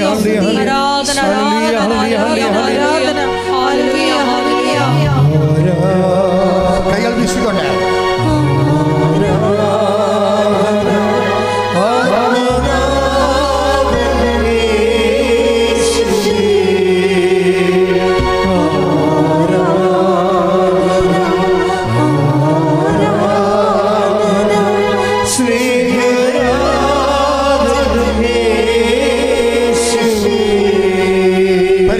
പരമദിവ്യകാരുണ്യത്തിന് അതിനുശേഷം ഇവർ ഈ അഖില കർണാടകയിൽ പോയി. ഹസ്ബൻഡ് അവിടെ വർക്ക് ചെയ്യണത്. അപ്പോൾ അവൾ കർണാടകയിൽ ചെന്നപ്പോൾ എന്താ ചെയ്യണം വെച്ചാൽ ജോലി വേണം, ആളിന് ജോലി വേണം. അപ്പോൾ കർണാടകയിൽ ചെന്ന് അവരുടെ വീടിൻ്റെ അടുത്ത് ഒരു സ്കൂളുണ്ടായിരുന്നു. അപ്പോൾ സ്കൂളിൽ തൻ്റെ സിവിയും കൊണ്ട് ഒറ്റ പ്രാവശ്യമേ പോയുള്ളൂ. ഒരു ചെറിയൊരു ഇൻ്റർവ്യൂ. അപ്പോൾ തന്നെ അവിടെ ജോലി കിട്ടി. അതാണ് വിഷയം. അതായത് നമ്മളൊരു ടെസ്റ്റ് ജയിച്ചിട്ടാണ് പോണത്. പിന്നെ ദൈവം അങ്ങ് നമ്മളെ വിശ്വസിക്കുകയാണ്. അതാണ് വിഷയം. നമ്മളിപ്പോൾ കർണാടക സ്കൂളിൽ തന്നെ എന്തുമാത്രം അപേക്ഷ കിടപ്പുണ്ട്. പക്ഷെ മാതാവിൻ്റെ ആൾ ചെല്ലുമ്പോൾ മക്കളൊരു മാറിക്കൊടുക്കും. അതാണ് വിഷയം. നോട്ട് ബൈ മെറിറ്റിലാണ് ഇത് വർക്ക് ചെയ്യണത്. നോട്ട് ബൈ മെറിറ്റിൽ വർക്ക് ചെയ്യാൻ പറ്റിയ ഒരാളാണെന്ന് ദൈവത്തിന് തോന്നിയാൽ മെറിറ്റിലേത് വർക്ക് ചെയ്യത്ത യോഗ്യതയിലേ വർക്ക് ചെയ്യത്തുള്ളൂ. ഇവരുടെ യോഗ്യത എന്താ? ഇവരെക്കാൾ സീനിയർ എന്തുമാത്രം ആപ്ലിക്കേഷൻ അവിടെ കിടപ്പുണ്ട്. വലിയ നല്ല സ്കൂളാണ്. ഇവൾക്ക് അവിടെ പഠിപ്പിക്കാൻ കിട്ടി. കാര്യം ഇതിൻ്റെ രസമുണ്ട്. ഇവൾക്ക് മാത്രമേ കർണാടക ഭാഷ അറിയാൻ പാടുള്ളൂ. അറിയത്തില്ല. ബാക്കി എല്ലാ ടീച്ചർമാർക്കും കർണാടക അറിയാം. ഇംഗ്ലീഷാണ് പഠിപ്പിക്കണത്. ഇംഗ്ലീഷ് പഠിപ്പിച്ചാലും ശരി, എന്താ ചെയ്യണം, കുഞ്ഞുങ്ങൾക്ക് കാര്യം മനസ്സിലാകണമെങ്കിൽ കർണാടക ഭാഷ പറഞ്ഞു കൊടുക്കണം. എന്നാലല്ലേ കുഞ്ഞുങ്ങൾക്ക് കാര്യം മനസ്സിലാകത്തുള്ളൂ. പക്ഷേ എന്നിട്ടും ഇവൾക്ക് ജോലി കിട്ടി. ജോലി കിട്ടണമല്ല വിഷയം. ദൈവം നമ്മളെ ഏറ്റെടുത്ത് കഴിഞ്ഞാൽ അതൊരു വല്ലാത്ത ഏറ്റെടുപ്പായിരിക്കും. എൻ്റെ മക്കളെ, എന്താണ് ഉടമ്പടിയിലെ റിസ്ക് എന്ന് നിങ്ങൾ എന്നോട് ചോദിച്ചാൽ ഞാൻ പറയും, ദൈവം ഏറ്റെടുക്കണം. അതിനെ വേണ്ടത് ദൈവം ഏറ്റെടുക്കാൻ പറ്റുന്ന ഒരാളായിട്ട് നീ ദൈവത്തിന് തോന്നണം. ഇപ്പോൾ ഇവളെ കണ്ട അവിടെ നിലപാട് കൊണ്ടാണ് കർണാടക സ്കൂളിൽ, ആ സ്കൂളിൽ ഏറ്റവും കൂടുതൽ ശമ്പളത്തിലാണ് അമ്മ അവളെ പോസ്റ്റ് ചെയ്തിരിക്കുന്നത്. അതോർക്കണം. ഇന്നലെ വന്ന ആളെ ഒറ്റ ഇൻ്റർവ്യൂവിൽ ആ സ്കൂളിൽ ഏറ്റവും നല്ല ശമ്പളത്തിൽ പോസ്റ്റ് ചെയ്തിരിക്കുകയാണ്. ഇൻഡാസ് വരും, പക്ഷെ അമ്മ കൂടെ ഉണ്ടാവും. ഇൻഡാസ് എന്താ വന്നിരിക്കണതെന്ന് വെച്ചാൽ ആ സ്കൂളിൽ പിന്നീട് ജോലിക്കയറ്റം വേണമെന്നുണ്ടെങ്കിൽ PTA മുമ്പിലും പൊതുജനത്തിൻ്റെ മുമ്പിലും റിവ്യൂ ക്ലാസ് ഉണ്ട്. റിവ്യൂ ക്ലാസ് എടുത്ത് അവരെ നാട്ടുകാരെ കേൾപ്പിക്കണം, അവരുടെ മാതാപിതാക്കന്മാരെ. അങ്ങനെ നമ്മുടെ സ്കൂളുണ്ടെന്ന് അറിയത്തില്ല. നമ്മുടെ മാതാപിതാക്കൾ നമ്മുടെ കുഞ്ഞുങ്ങളെ പഠിപ്പിക്കുന്നവർ നമ്മുടെ കാശ് മുടക്കിയല്ലേ സ്കൂളിൽ പഠിപ്പിക്കണത്. അപ്പോൾ ആ മാതാപിതാക്കന്മാരെല്ലാം കൂടി വരും. എന്നിട്ട് ഒരു ക്യാമ്പയിനിൽ ഇരുന്നിട്ട് ഈ ടീച്ചർ, അവിടെ മക്കളെ പഠിപ്പിക്കുന്ന ടീച്ചർ അവർക്ക് ക്ലാസ് എടുക്കണം. എന്നിട്ട് മാതാപിതാക്കന്മാർ ഇവർക്ക് മാർക്കിടും. ആ മാർക്ക് കിട്ടിയാൽ മാത്രമേ ഇവർക്ക് കണ്ടിന്യൂ ചെയ്യാൻ പറ്റത്തുള്ളൂ. അപ്പോൾ ഞാനിവിടെ ദൈവമേ കേരളത്തെക്കാൾ ഇപ്പോൾ കർണാടകയൊക്കെ വളർന്നെന്ന് തോന്നണേ. എനിക്ക് കാര്യങ്ങളെപ്പോഴും പോയിട്ടില്ലേ. അപ്പോൾ റിവ്യൂ ക്ലാസ് വന്നപ്പോൾ അവൾ ഈശോയോട് പറഞ്ഞു, ഈശോയെ എന്ത് ഇവളുടെ ഒരു പ്രശ്നമുള്ളത് വെച്ച് കഴിഞ്ഞാൽ ഈ ക്ലാസ്സുകൾ ഉന്നതമായ മാർക്ക് കിട്ടാൻ വേണ്ടി ആ സ്കൂളിലുള്ള ഹെഡ് മാസ്റ്ററും സ്റ്റാഫും നിയമമുണ്ടായി ഞായറാഴ്ച ക്ലാസ് എടുക്കണമെന്ന് പറഞ്ഞ്, സ്പെഷ്യൽ ക്ലാസ് എടുക്കണമെന്ന് പറഞ്ഞു, ഞായറാഴ്ച സ്പെഷ്യൽ ക്ലാസ് എടുക്കണമെന്ന് പറഞ്ഞു. അപ്പോൾ അവരെല്ലാവരും എടുക്കുന്നുണ്ട്. അപ്പോൾ ഈ അഖില പറഞ്ഞു, സാർ എനിക്ക് പറ്റത്തില്ലെന്ന് പറഞ്ഞു. അവിടെയാണ് വിഷയം, അതാണ് വിഷയം. സാർ എനിക്ക് പറ്റത്തില്ല, ഞായറാഴ്ച ഞാൻ പ്രാർത്ഥിക്കുന്ന ദിവസമാണ്, അത് കർത്താവിൻ്റെ ദിവസമാണ്, ഞാൻ ക്ലാസ് എടുക്കാൻ പറ്റത്തില്ല, ഞാൻ വേണമെങ്കിൽ നൈറ്റ് എടുക്കാം, ശനിയാഴ്ച നൈറ്റ് വരെ എടുക്കാമെന്ന് പറഞ്ഞു. ഇവിടെ ക്ലാസ് ഈ പാരൻസ് നല്ലതാണെന്ന് പറഞ്ഞ് ഇതിനിടയ്ക്ക് റിവ്യൂ ക്ലാസ്സിൽ ഇവർക്ക് നല്ല മാർക്ക് കിട്ടി കഴിഞ്ഞപ്പോൾ ആ ഒരു പോയിൻ്റുള്ള കാരണം ഇവർ പറഞ്ഞു, എന്നാൽ നീ മാത്രം ഞായറാഴ്ച വരണ്ടെന്ന് പറഞ്ഞു. ഇത് ടെസ്റ്റാണ്. നമ്മൾ ഞായറാഴ്ച ക്ലാസ് എടുക്കുമോ എന്ന് കർത്താവ് നോക്കിയിരിക്കുകയാണ്. ഒരു ടെസ്റ്റ് കഴിയുമ്പോൾ അടുത്ത ടെസ്റ്റ് വരെ കണ്ട ഈ നമ്മളെ വ്യാജമായ അഭിനയമാണെങ്കിൽ ഇപ്പം ഞാൻ ക്ലാസ് എടുത്തോളാം സാറേ, എനിക്ക് ഞായറാഴ്ച അല്ല വലുത്, എൻ്റെ ജോലിയാണ് വലുതെന്ന് പറയും. അതാണ് വിഷയം. എല്ലാവരും അത് ഒരു ടെസ്റ്റിൽ അഭ്യാസം കൊണ്ട് ജയിച്ചാൽ അടുത്ത ടെസ്റ്റ് ആ ജയിച്ച് സത്യസന്ധമാണെന്ന് പറയാൻ വേണ്ടി കർത്താവ് അടുത്ത ടെസ്റ്റ് എഴുതും. എന്താ കാര്യം? ഞായറാഴ്ചയും കടമുള്ള ദിവസങ്ങളിലും എന്ന് പറഞ്ഞുകൊണ്ട് കർത്താവിൻ്റെ ദിവസം പരിശുദ്ധമായി ആചരിക്കണം. അത് കൽപ്പനയാണത്. അപ്പോൾ എനിക്ക് പിള്ളേർക്ക് ട്യൂഷൻ കൊടുക്കണം, പിള്ളേർക്ക് സെഷൻ ഫീസ് കൊടുക്കണം, ഞാൻ ജോലിക്ക് പോയില്ലേ ആര് പോകുമെന്നൊക്കെ പറഞ്ഞുകൊണ്ട് അണ്ണന്മാരെല്ലാം ഞായറാഴ്ച പണിക്ക് പോകുന്നുണ്ട്. ഒരു കുഴപ്പമില്ല, നിങ്ങൾ പോയിക്കോ. നിങ്ങൾ ബന്ധം പിന്നീട് മസിൽ പിടിച്ച് ദൈവത്തിൻ്റെ ആളാണെന്ന് പറഞ്ഞ് നിങ്ങൾ വന്ന് ഉടമ്പടി എടുക്കരുത്. എൻ്റെ ആവശ്യമില്ലല്ല. നിങ്ങളുടെ വഴിക്ക് പോവുക. ആരും വിളിച്ചേക്കട്ടെ. ഞാൻ നിങ്ങൾക്ക് വക്കീൽ നോട്ടീസ് അയച്ചാൽ ഞാൻ നിങ്ങൾക്ക് ആർക്കും വക്കീൽ നോട്ടീസ് അയച്ചില്ലല്ലോ. അപ്പോൾ എപ്പോഴും നമ്മൾ ശ്രദ്ധിക്കേണ്ട വിഷയം കർത്താവിൻ്റെ ദിവസമുണ്ട്. അതായത് ആ ദിവസത്തിൽ ഇവിടെ പറഞ്ഞു, സാറേ അത് ഞാൻ വരത്തില്ല, ഞാൻ വേണമെങ്കിൽ ശനിയാഴ്ച രാത്രി വന്ന് സ്പെഷ്യൽ ക്ലാസ് എടുത്തോളാം, എനിക്ക് പ്രശ്നമില്ല. അപ്പോൾ ഇവിടെ കർത്താവിനോട് പറഞ്ഞ്, ഈശോ ഞാൻ നിൻ്റെ കൂടെ നിൽക്കത്തുള്ളൂ, എന്ത് ജോലി എന്ന് പറഞ്ഞാലും ശരി, എനിക്ക് നീയാണ്, നിൻ്റെ കർത്താവ് ദൈവം ഞാനാകുന്നു, ഞാനില്ലാതെ മറ്റൊരു ദൈവം നിനക്കുണ്ടാവരുത്. അതാണ് ആ ഒരു നിലനിൽക്കുകയാണ്. അപ്പോഴെന്നാ പറ്റുക വെച്ച് കഴിഞ്ഞാൽ ഇവിടുത്തെ പ്രശ്നം ഇനി വരാൻ പോണത് മറ്റ് ഞായറാഴ്ച ക്ലാസ് എടുത്ത ആൾക്കാർ ഇപ്പം നമ്മൾ കർത്താവിൻ്റെ കൂടെ നിന്നാൽ കർത്താവ് നമ്മുടെ കൂടെ നിൽക്കും. ഇവിടെ ഞായറാഴ്ച ഇവർക്ക് ലീവ് കൊടുത്ത് നീ ഞായറാഴ്ച വരണ്ടെന്ന് അവർ പറഞ്ഞു. കാരണം റിവ്യൂ ക്ലാസ്സിൽ നിനക്ക് വലിയ കുഴപ്പമില്ല, അതുകൊണ്ട് നീ വരണ്ടെന്ന് പറഞ്ഞു. ഇവളുടെ പ്രശ്നം എന്താ? ഈ സ്പെഷ്യൽ ക്ലാസ്സുള്ള കുഞ്ഞുങ്ങൾ, ഞായറാഴ്ച ക്ലാസ് എടുത്ത കുഞ്ഞുങ്ങൾ മറ്റ് ക്ലാസ്സുകളിലെല്ലാം നല്ല ശതമാനം മേടിക്കുകയും ഇവിടെ ക്ലാസ്സിലെ കുഞ്ഞുങ്ങൾക്ക് ശതമാനം കുറഞ്ഞു പോയാൽ ഇവിടെ പുറത്താവും, സംശയമില്ലല്ലോ. ഇവിടെ നമുക്കൊന്നും ചെയ്യാൻ പറ്റത്തില്ല. ഇവിടെ ആര് ചെയ്യണം?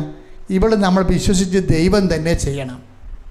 ദൈവം ഒന്നൊന്നര ചെയ്ത് ഞായറാഴ്ച ക്ലാസ്സിൽ കഴിഞ്ഞ് ഇവളുടെ കുഞ്ഞുങ്ങൾ മാത്രം 100% ജയിച്ച്.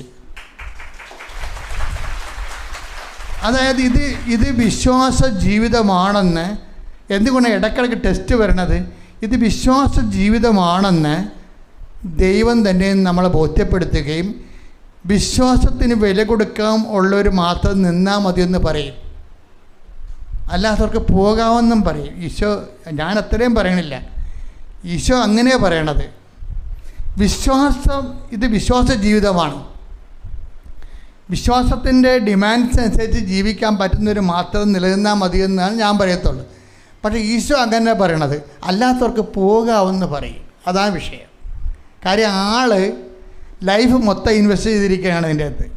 അത് കൂതറ വിശ്വാസികളെ പുള്ളി കണ്ടുകൂടാ, അതാണ് വിഷയം. അതായത് ഒരു കുറവ് ഇറച്ചി ആയിട്ട് തൂങ്ങി പിടഞ്ഞു തല്ലി മരിക്കുമ്പോൾ ഒന്നും ബാക്കി വെക്കാതെ നമുക്ക് വേണ്ടി ചിന്തിയവൻ അതുപോലൊരു കമ്മിറ്റ്മെൻറ്റ് നമ്മോട് കാണിക്കുന്നതല്ല. വയറ്റിപ്പഴപ്പിന് വേണ്ടി ഓരോരുത്തരും പറയുന്നതനുസരിച്ച് അങ്ങോട്ടും ഇങ്ങോട്ടും ചാഞ്ഞും ചെരിഞ്ഞുമൊക്കെ നിൽക്കുന്ന ആൾക്കാരെ I don't want I don't want, അങ്ങനെ ഈശോ പറഞ്ഞിട്ടുണ്ട്, എനിക്ക് യോഗ്യമല്ലെന്ന്. എന്നെക്കളുപരി മാതാപിതാക്കന്മാരെയോ. Take the bed of God. Mathai 10:37. Mathai 10:37.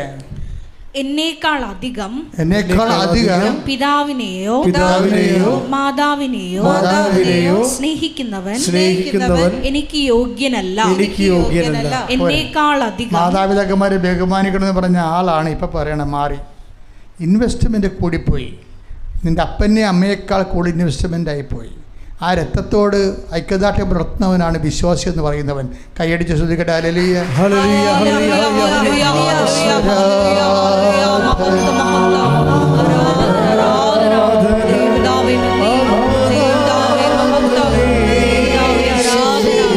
ജീവിത ദുരിതങ്ങൾക്കും തടസ്സങ്ങൾക്കെതിരെയുള്ള ദൈവിക ശാസന ആരാധന.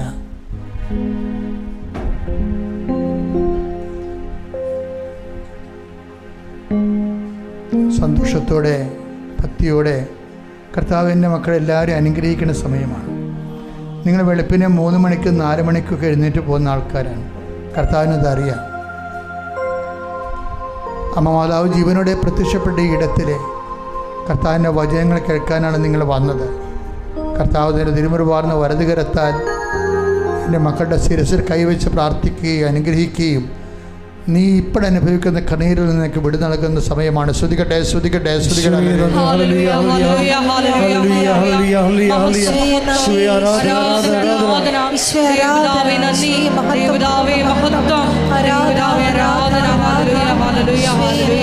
അച്ഛൻ നിങ്ങളെ ആശീർവദിക്കുകയാണ് ഈശോയുടെ നാമത്തിൽ. എനിക്ക് വലിയ പ്രതീക്ഷയും സന്തോഷമുണ്ട്. പരിശുദ്ധാത്മാവിൻ്റെ മനസ്സിൽ പറയുന്നുണ്ട്, ഈ മക്കൾ കർത്താവിൻ്റെ അവകാശമോഹരിയുമായ മക്കളാണ്. അവിടെ എന്തു തന്നെ വിഷയങ്ങളായാലും അവരുടെ യോഗ്യതകളെക്കാളുപരി അവരുടെ കണ്ണീരിൻ്റെ ബലം കൊണ്ട് അവരുടെ കുടുംബത്തെ ഞാൻ അനുഗ്രഹിക്കുന്നു ഈശോ പറയുന്നു. ശ്രുതികട്ടെ, ശ്രുതികട്ടെ. ഹല്ലേലൂയ. മക്കളെ, രോഗമുള്ളിടത്ത് വിശ്വാസത്തിന്റെ കൈകൾ വെക്കുക. ഈ രോഗം നിങ്ങൾ ഇന്ന് കാണുന്ന ഈജിപ്തുകാരെ നാളെ നിങ്ങൾ കാണത്തില്ലെന്ന് പറഞ്ഞ വചനത്തിലെ അടിയുറച്ച് വിശ്വസിച്ചുകൊണ്ടാണ് നമ്മൾ രോഗങ്ങളുടെ മേൽ കർത്താവിൻ്റെ നാമത്തിൽ ദൈവിക ശാസന പ്രാർത്ഥന നടത്തുന്നത്. കർത്താവിൻ്റെ ഉന്നതമായ നാമത്തിന് സ്വസ്ഥം ചെയ്യുന്ന കർത്താവിൻ്റെ വിശുദ്ധ പൗരോഹിത്യത്തെ മഹത്വപ്പെടുത്തണമേ കർത്താവേ. കർത്താവെ, സഭയിലുള്ള സാന്നിധ്യം പ്രകടമാക്കണമേ കർത്താവേ. അമ്മയെ പരിശുദ്ധമേ ദേവമാതാവേ, കൃപാസമർത്താറെ ജീവനോടെ പ്രത്യക്ഷപ്പെട്ട പരിശുദ്ധമ്മയുടെ പ്രത്യക്ഷീകരണ സ്ഥിരീകരണത്തിനായി 40 വർഷം ഞാൻ അർപ്പിച്ച കുർബാനയുടെ യോഗ്യതയാൽ യേശു ക്രിസ്തുവിന്റെ നാമത്തിലെ മാരക രോഗങ്ങൾ ഈ നിമിഷം മാറിപ്പോകട്ടെ. ശ്രദ്ധിക്കട്ടെ. ജോലി നഷ്ടപ്പെട്ടവരെ, ജോലിക്ക് വേണ്ടി ഇപ്പോഴേ പരിശ്രമിച്ചുകൊണ്ടിരിക്കുന്നവര്, മക്കളുടെ ഉന്നത വിദ്യാഭ്യാസത്തിന് വേണ്ടി മനസ്സ് കലക്കത്തോടുകൂടി എന്ത് ചെയ്യണമെന്നറിയാതെ വിഷമിക്കുന്നവരെ, എന്ത് പഠിപ്പിക്കണം എന്നറിയാൻ പാടില്ലാതെ കുഴയുന്നവരെ, അവർക്കെല്ലാം ഈ ആഴ്ചയിൽ കൃപാസ്ഥാനത്താറെ ജീവനോടെ പ്രത്യക്ഷപ്പെട്ട പരിശുദ്ധ അമ്മയെ നിങ്ങൾക്ക് വേണ്ടി മധ്യസ്ഥം വഹിക്കുന്ന സമയമാണ്. നിങ്ങൾക്കുള്ള അതിനുള്ള യോഗ്യതയുണ്ട്. നിങ്ങൾ പരിശുദ്ധ അമ്മയുമായി ഉടമ്പടിയാണ്. കഴിഞ്ഞ ദിവസങ്ങളിൽ ഒരു മോള് സാക്ഷ്യം പറയണത് ഇങ്ങനെയാണ്: അമ്മേ, ഞാൻ കാനഡയിൽ ഒറ്റക്കാണ്, എനിക്ക് ജോലിയില്ല, എനിക്ക് ഉടമ്പടി മാത്രമേ ഉള്ളൂ എന്ന്. അപ്പോൾ ഉടമ്പടി അമ്മയും അവളും ചെന്നപ്പോൾ എടുത്ത ഉടമ്പടിയെക്കുറിച്ച് അവൾക്ക് ഭയങ്കര ബോധ്യമാണ്. പിന്നെ അവളുടെ ജീവിതം ഇങ്ങനെ മാറി മറിയണതും അമ്മ അവളെ ഒരേ സ്ഥലത്ത് കൂട്ടിക്കൊണ്ടു പോകണ കണ്ട കണ്ണ് നിറഞ്ഞു പോയി. അതൊന്നും പറയാൻ നമുക്കിവിടെ ഇന്ന് സമയമില്ല, ഞാൻ ഒരിക്കലത് പറയാം. എങ്കിലും ആ സാക്ഷ്യമൊന്നും നിങ്ങൾ ശ്രദ്ധിക്കണം. നമ്മുടെ സാക്ഷ്യത്തിലതുണ്ട്, സൂപ്പർ സാക്ഷ്യം. അവർക്ക് എടുക്കുന്ന നിലപാടുകളാണ്. വിശ്വാസം ഒരു നിലപാടാണ്, മറിയം ഒരു നിലപാടാണ്. നിനക്കില്ല, അവർക്ക് വീഞ്ഞില്ല, അവർക്ക് അപമാനം വരാൻ പോകുന്നു. നമ്മുടെ ജീവിതത്തിൽ വരാൻ പോകുന്ന കാർമേഘങ്ങൾ, ജീവിതം ഡാർക്കാകാൻ പോകുന്നു എന്നാണ് അമ്മ കാനായിലെ കല്യാണത്തിൽ ഈശോയോട് പറഞ്ഞത്. അവർക്ക് വീഞ്ഞില്ല, അവരുടെ ജീവിതം മറ്റു മനുഷ്യരുടെ മുമ്പിൽ അപമാനിക്കപ്പെടാൻ പോകുന്നു, അവർ ഡാർക്കാകാൻ പോകുന്നു. അപ്പോഴാണ് കർത്താവ് തൻ്റെ കൈകൾ നീട്ടിയത്. മറിയത്തിൻ്റെ മധ്യസ്ഥതയിൽ ആ കൈകൾ ദൈവപൈതലേ ഇപ്പോഴ് നിന്റെ ജീവിതത്തിൻ്റെ മേൽ ഉയരുന്നു. ശ്രദ്ധിക്കട്ടെ. ഹല്ലേലൂയ, ഹല്ലേലൂയ, ഹല്ലേലൂയ, ഹല്ലേലൂയ. കർത്താവേ, ജോലിയില്ലാത്തവര്, ജപ്തി നടപടി നേടുന്നവര്, കുടുംബ വഴക്കിലകപ്പെട്ടവര്, ഭാര്യഭർത്തക്കന്മാർ തമ്മിൽ ഭിന്നിച്ചിരിക്കുന്നവര്, കേസിലായവര്, കർത്താവ് മക്കളില്ലാത്തവര്, വീടില്ലാത്തവര്, സ്ഥലമില്ലാത്തവര്, ജപ്തി നടപടി നേടുന്നവര്, സാമ്പത്തിക ബാധ്യതയുള്ളവര്, പലതരത്തിലുള്ള വിഷമത അനുഭവിക്കുന്ന മാർഗരോഗങ്ങള്, തീരാവേദനകള്, ജീവിത ദുരിതങ്ങള് യേശു ക്രിസ്തുവിന്റെ നാമത്തില് മാറിപ്പോകട്ടെ. ശ്രദ്ധിക്കട്ടെ. എല്ലാവരും മുട്ടേ നിൽക്കുക. ഉടമ്പടിയിൽ ഇരിക്കുന്നവര് അച്ഛനെ കാണാൻ രാവിലെ എല്ലാ ദിവസവും അച്ഛൻ ആൾക്കാരെ കാണുന്നുണ്ട്. എങ്കിലും നിങ്ങൾ ഈ ആഴ്ച ഒരു ദിവസം അച്ഛനില്ല. അപ്പം നിങ്ങൾ ഓഫീസിൽ വിളിച്ച് ചോദിക്കണം. എല്ലാ ദിവസവും ഇല്ല, ബുധനാഴ്ചയാണ് ഇത്തിരി ചെറിയ പ്രശ്നമുള്ളത്. അപ്പോൾ നിങ്ങൾ ഓഫീസിൽ വിളിച്ച് ചോദിക്കണം അച്ഛൻ ബുധനാഴ്ച ഉണ്ടാകുമോ ഇല്ലയും ചോദിക്കും. ബാക്കി എല്ലാ ദിവസങ്ങളിലും ഉണ്ട്, ഒരു പ്രശ്നമില്ല. വ്യാഴാഴ്ചയും ഞായറാഴ്ചയും അച്ഛൻ ആൾക്കാർ കാണുന്ന ദിവസമല്ല, നിങ്ങൾക്കറിയാം. ബാക്കി എല്ലാ ദിവസവും തിങ്കൾ, ചൊവ്വ, ബുധൻ, ഈ ബുധനാഴ്ച അതേ പ്രശ്നമുള്ളത്. ബാക്കി വെള്ളി, ശനി എല്ലാ ദിവസവും അച്ഛനുണ്ട്. മൗനമായി പ്രാർത്ഥിക്കുക.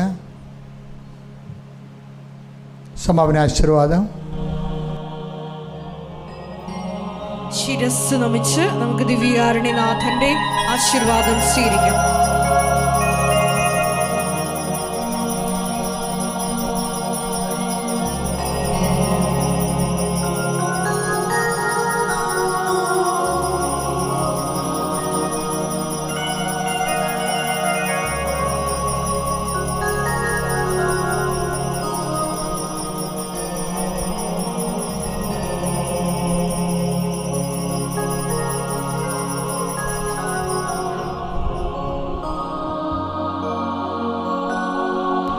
പരിശുദ്ധ പരമമാ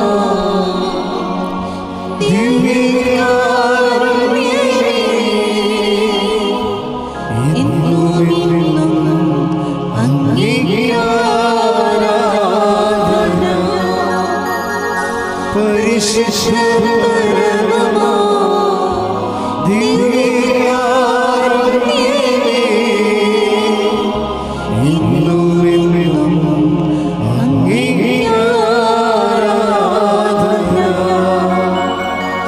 പരിശുദ്ധ പരമമാ ദിവ്യകാരുണ്യമേ, എന്നും അങ്ങേക്ക് ആരാധന. ആവേ ആവേ ആവേ മരിയ ആവേ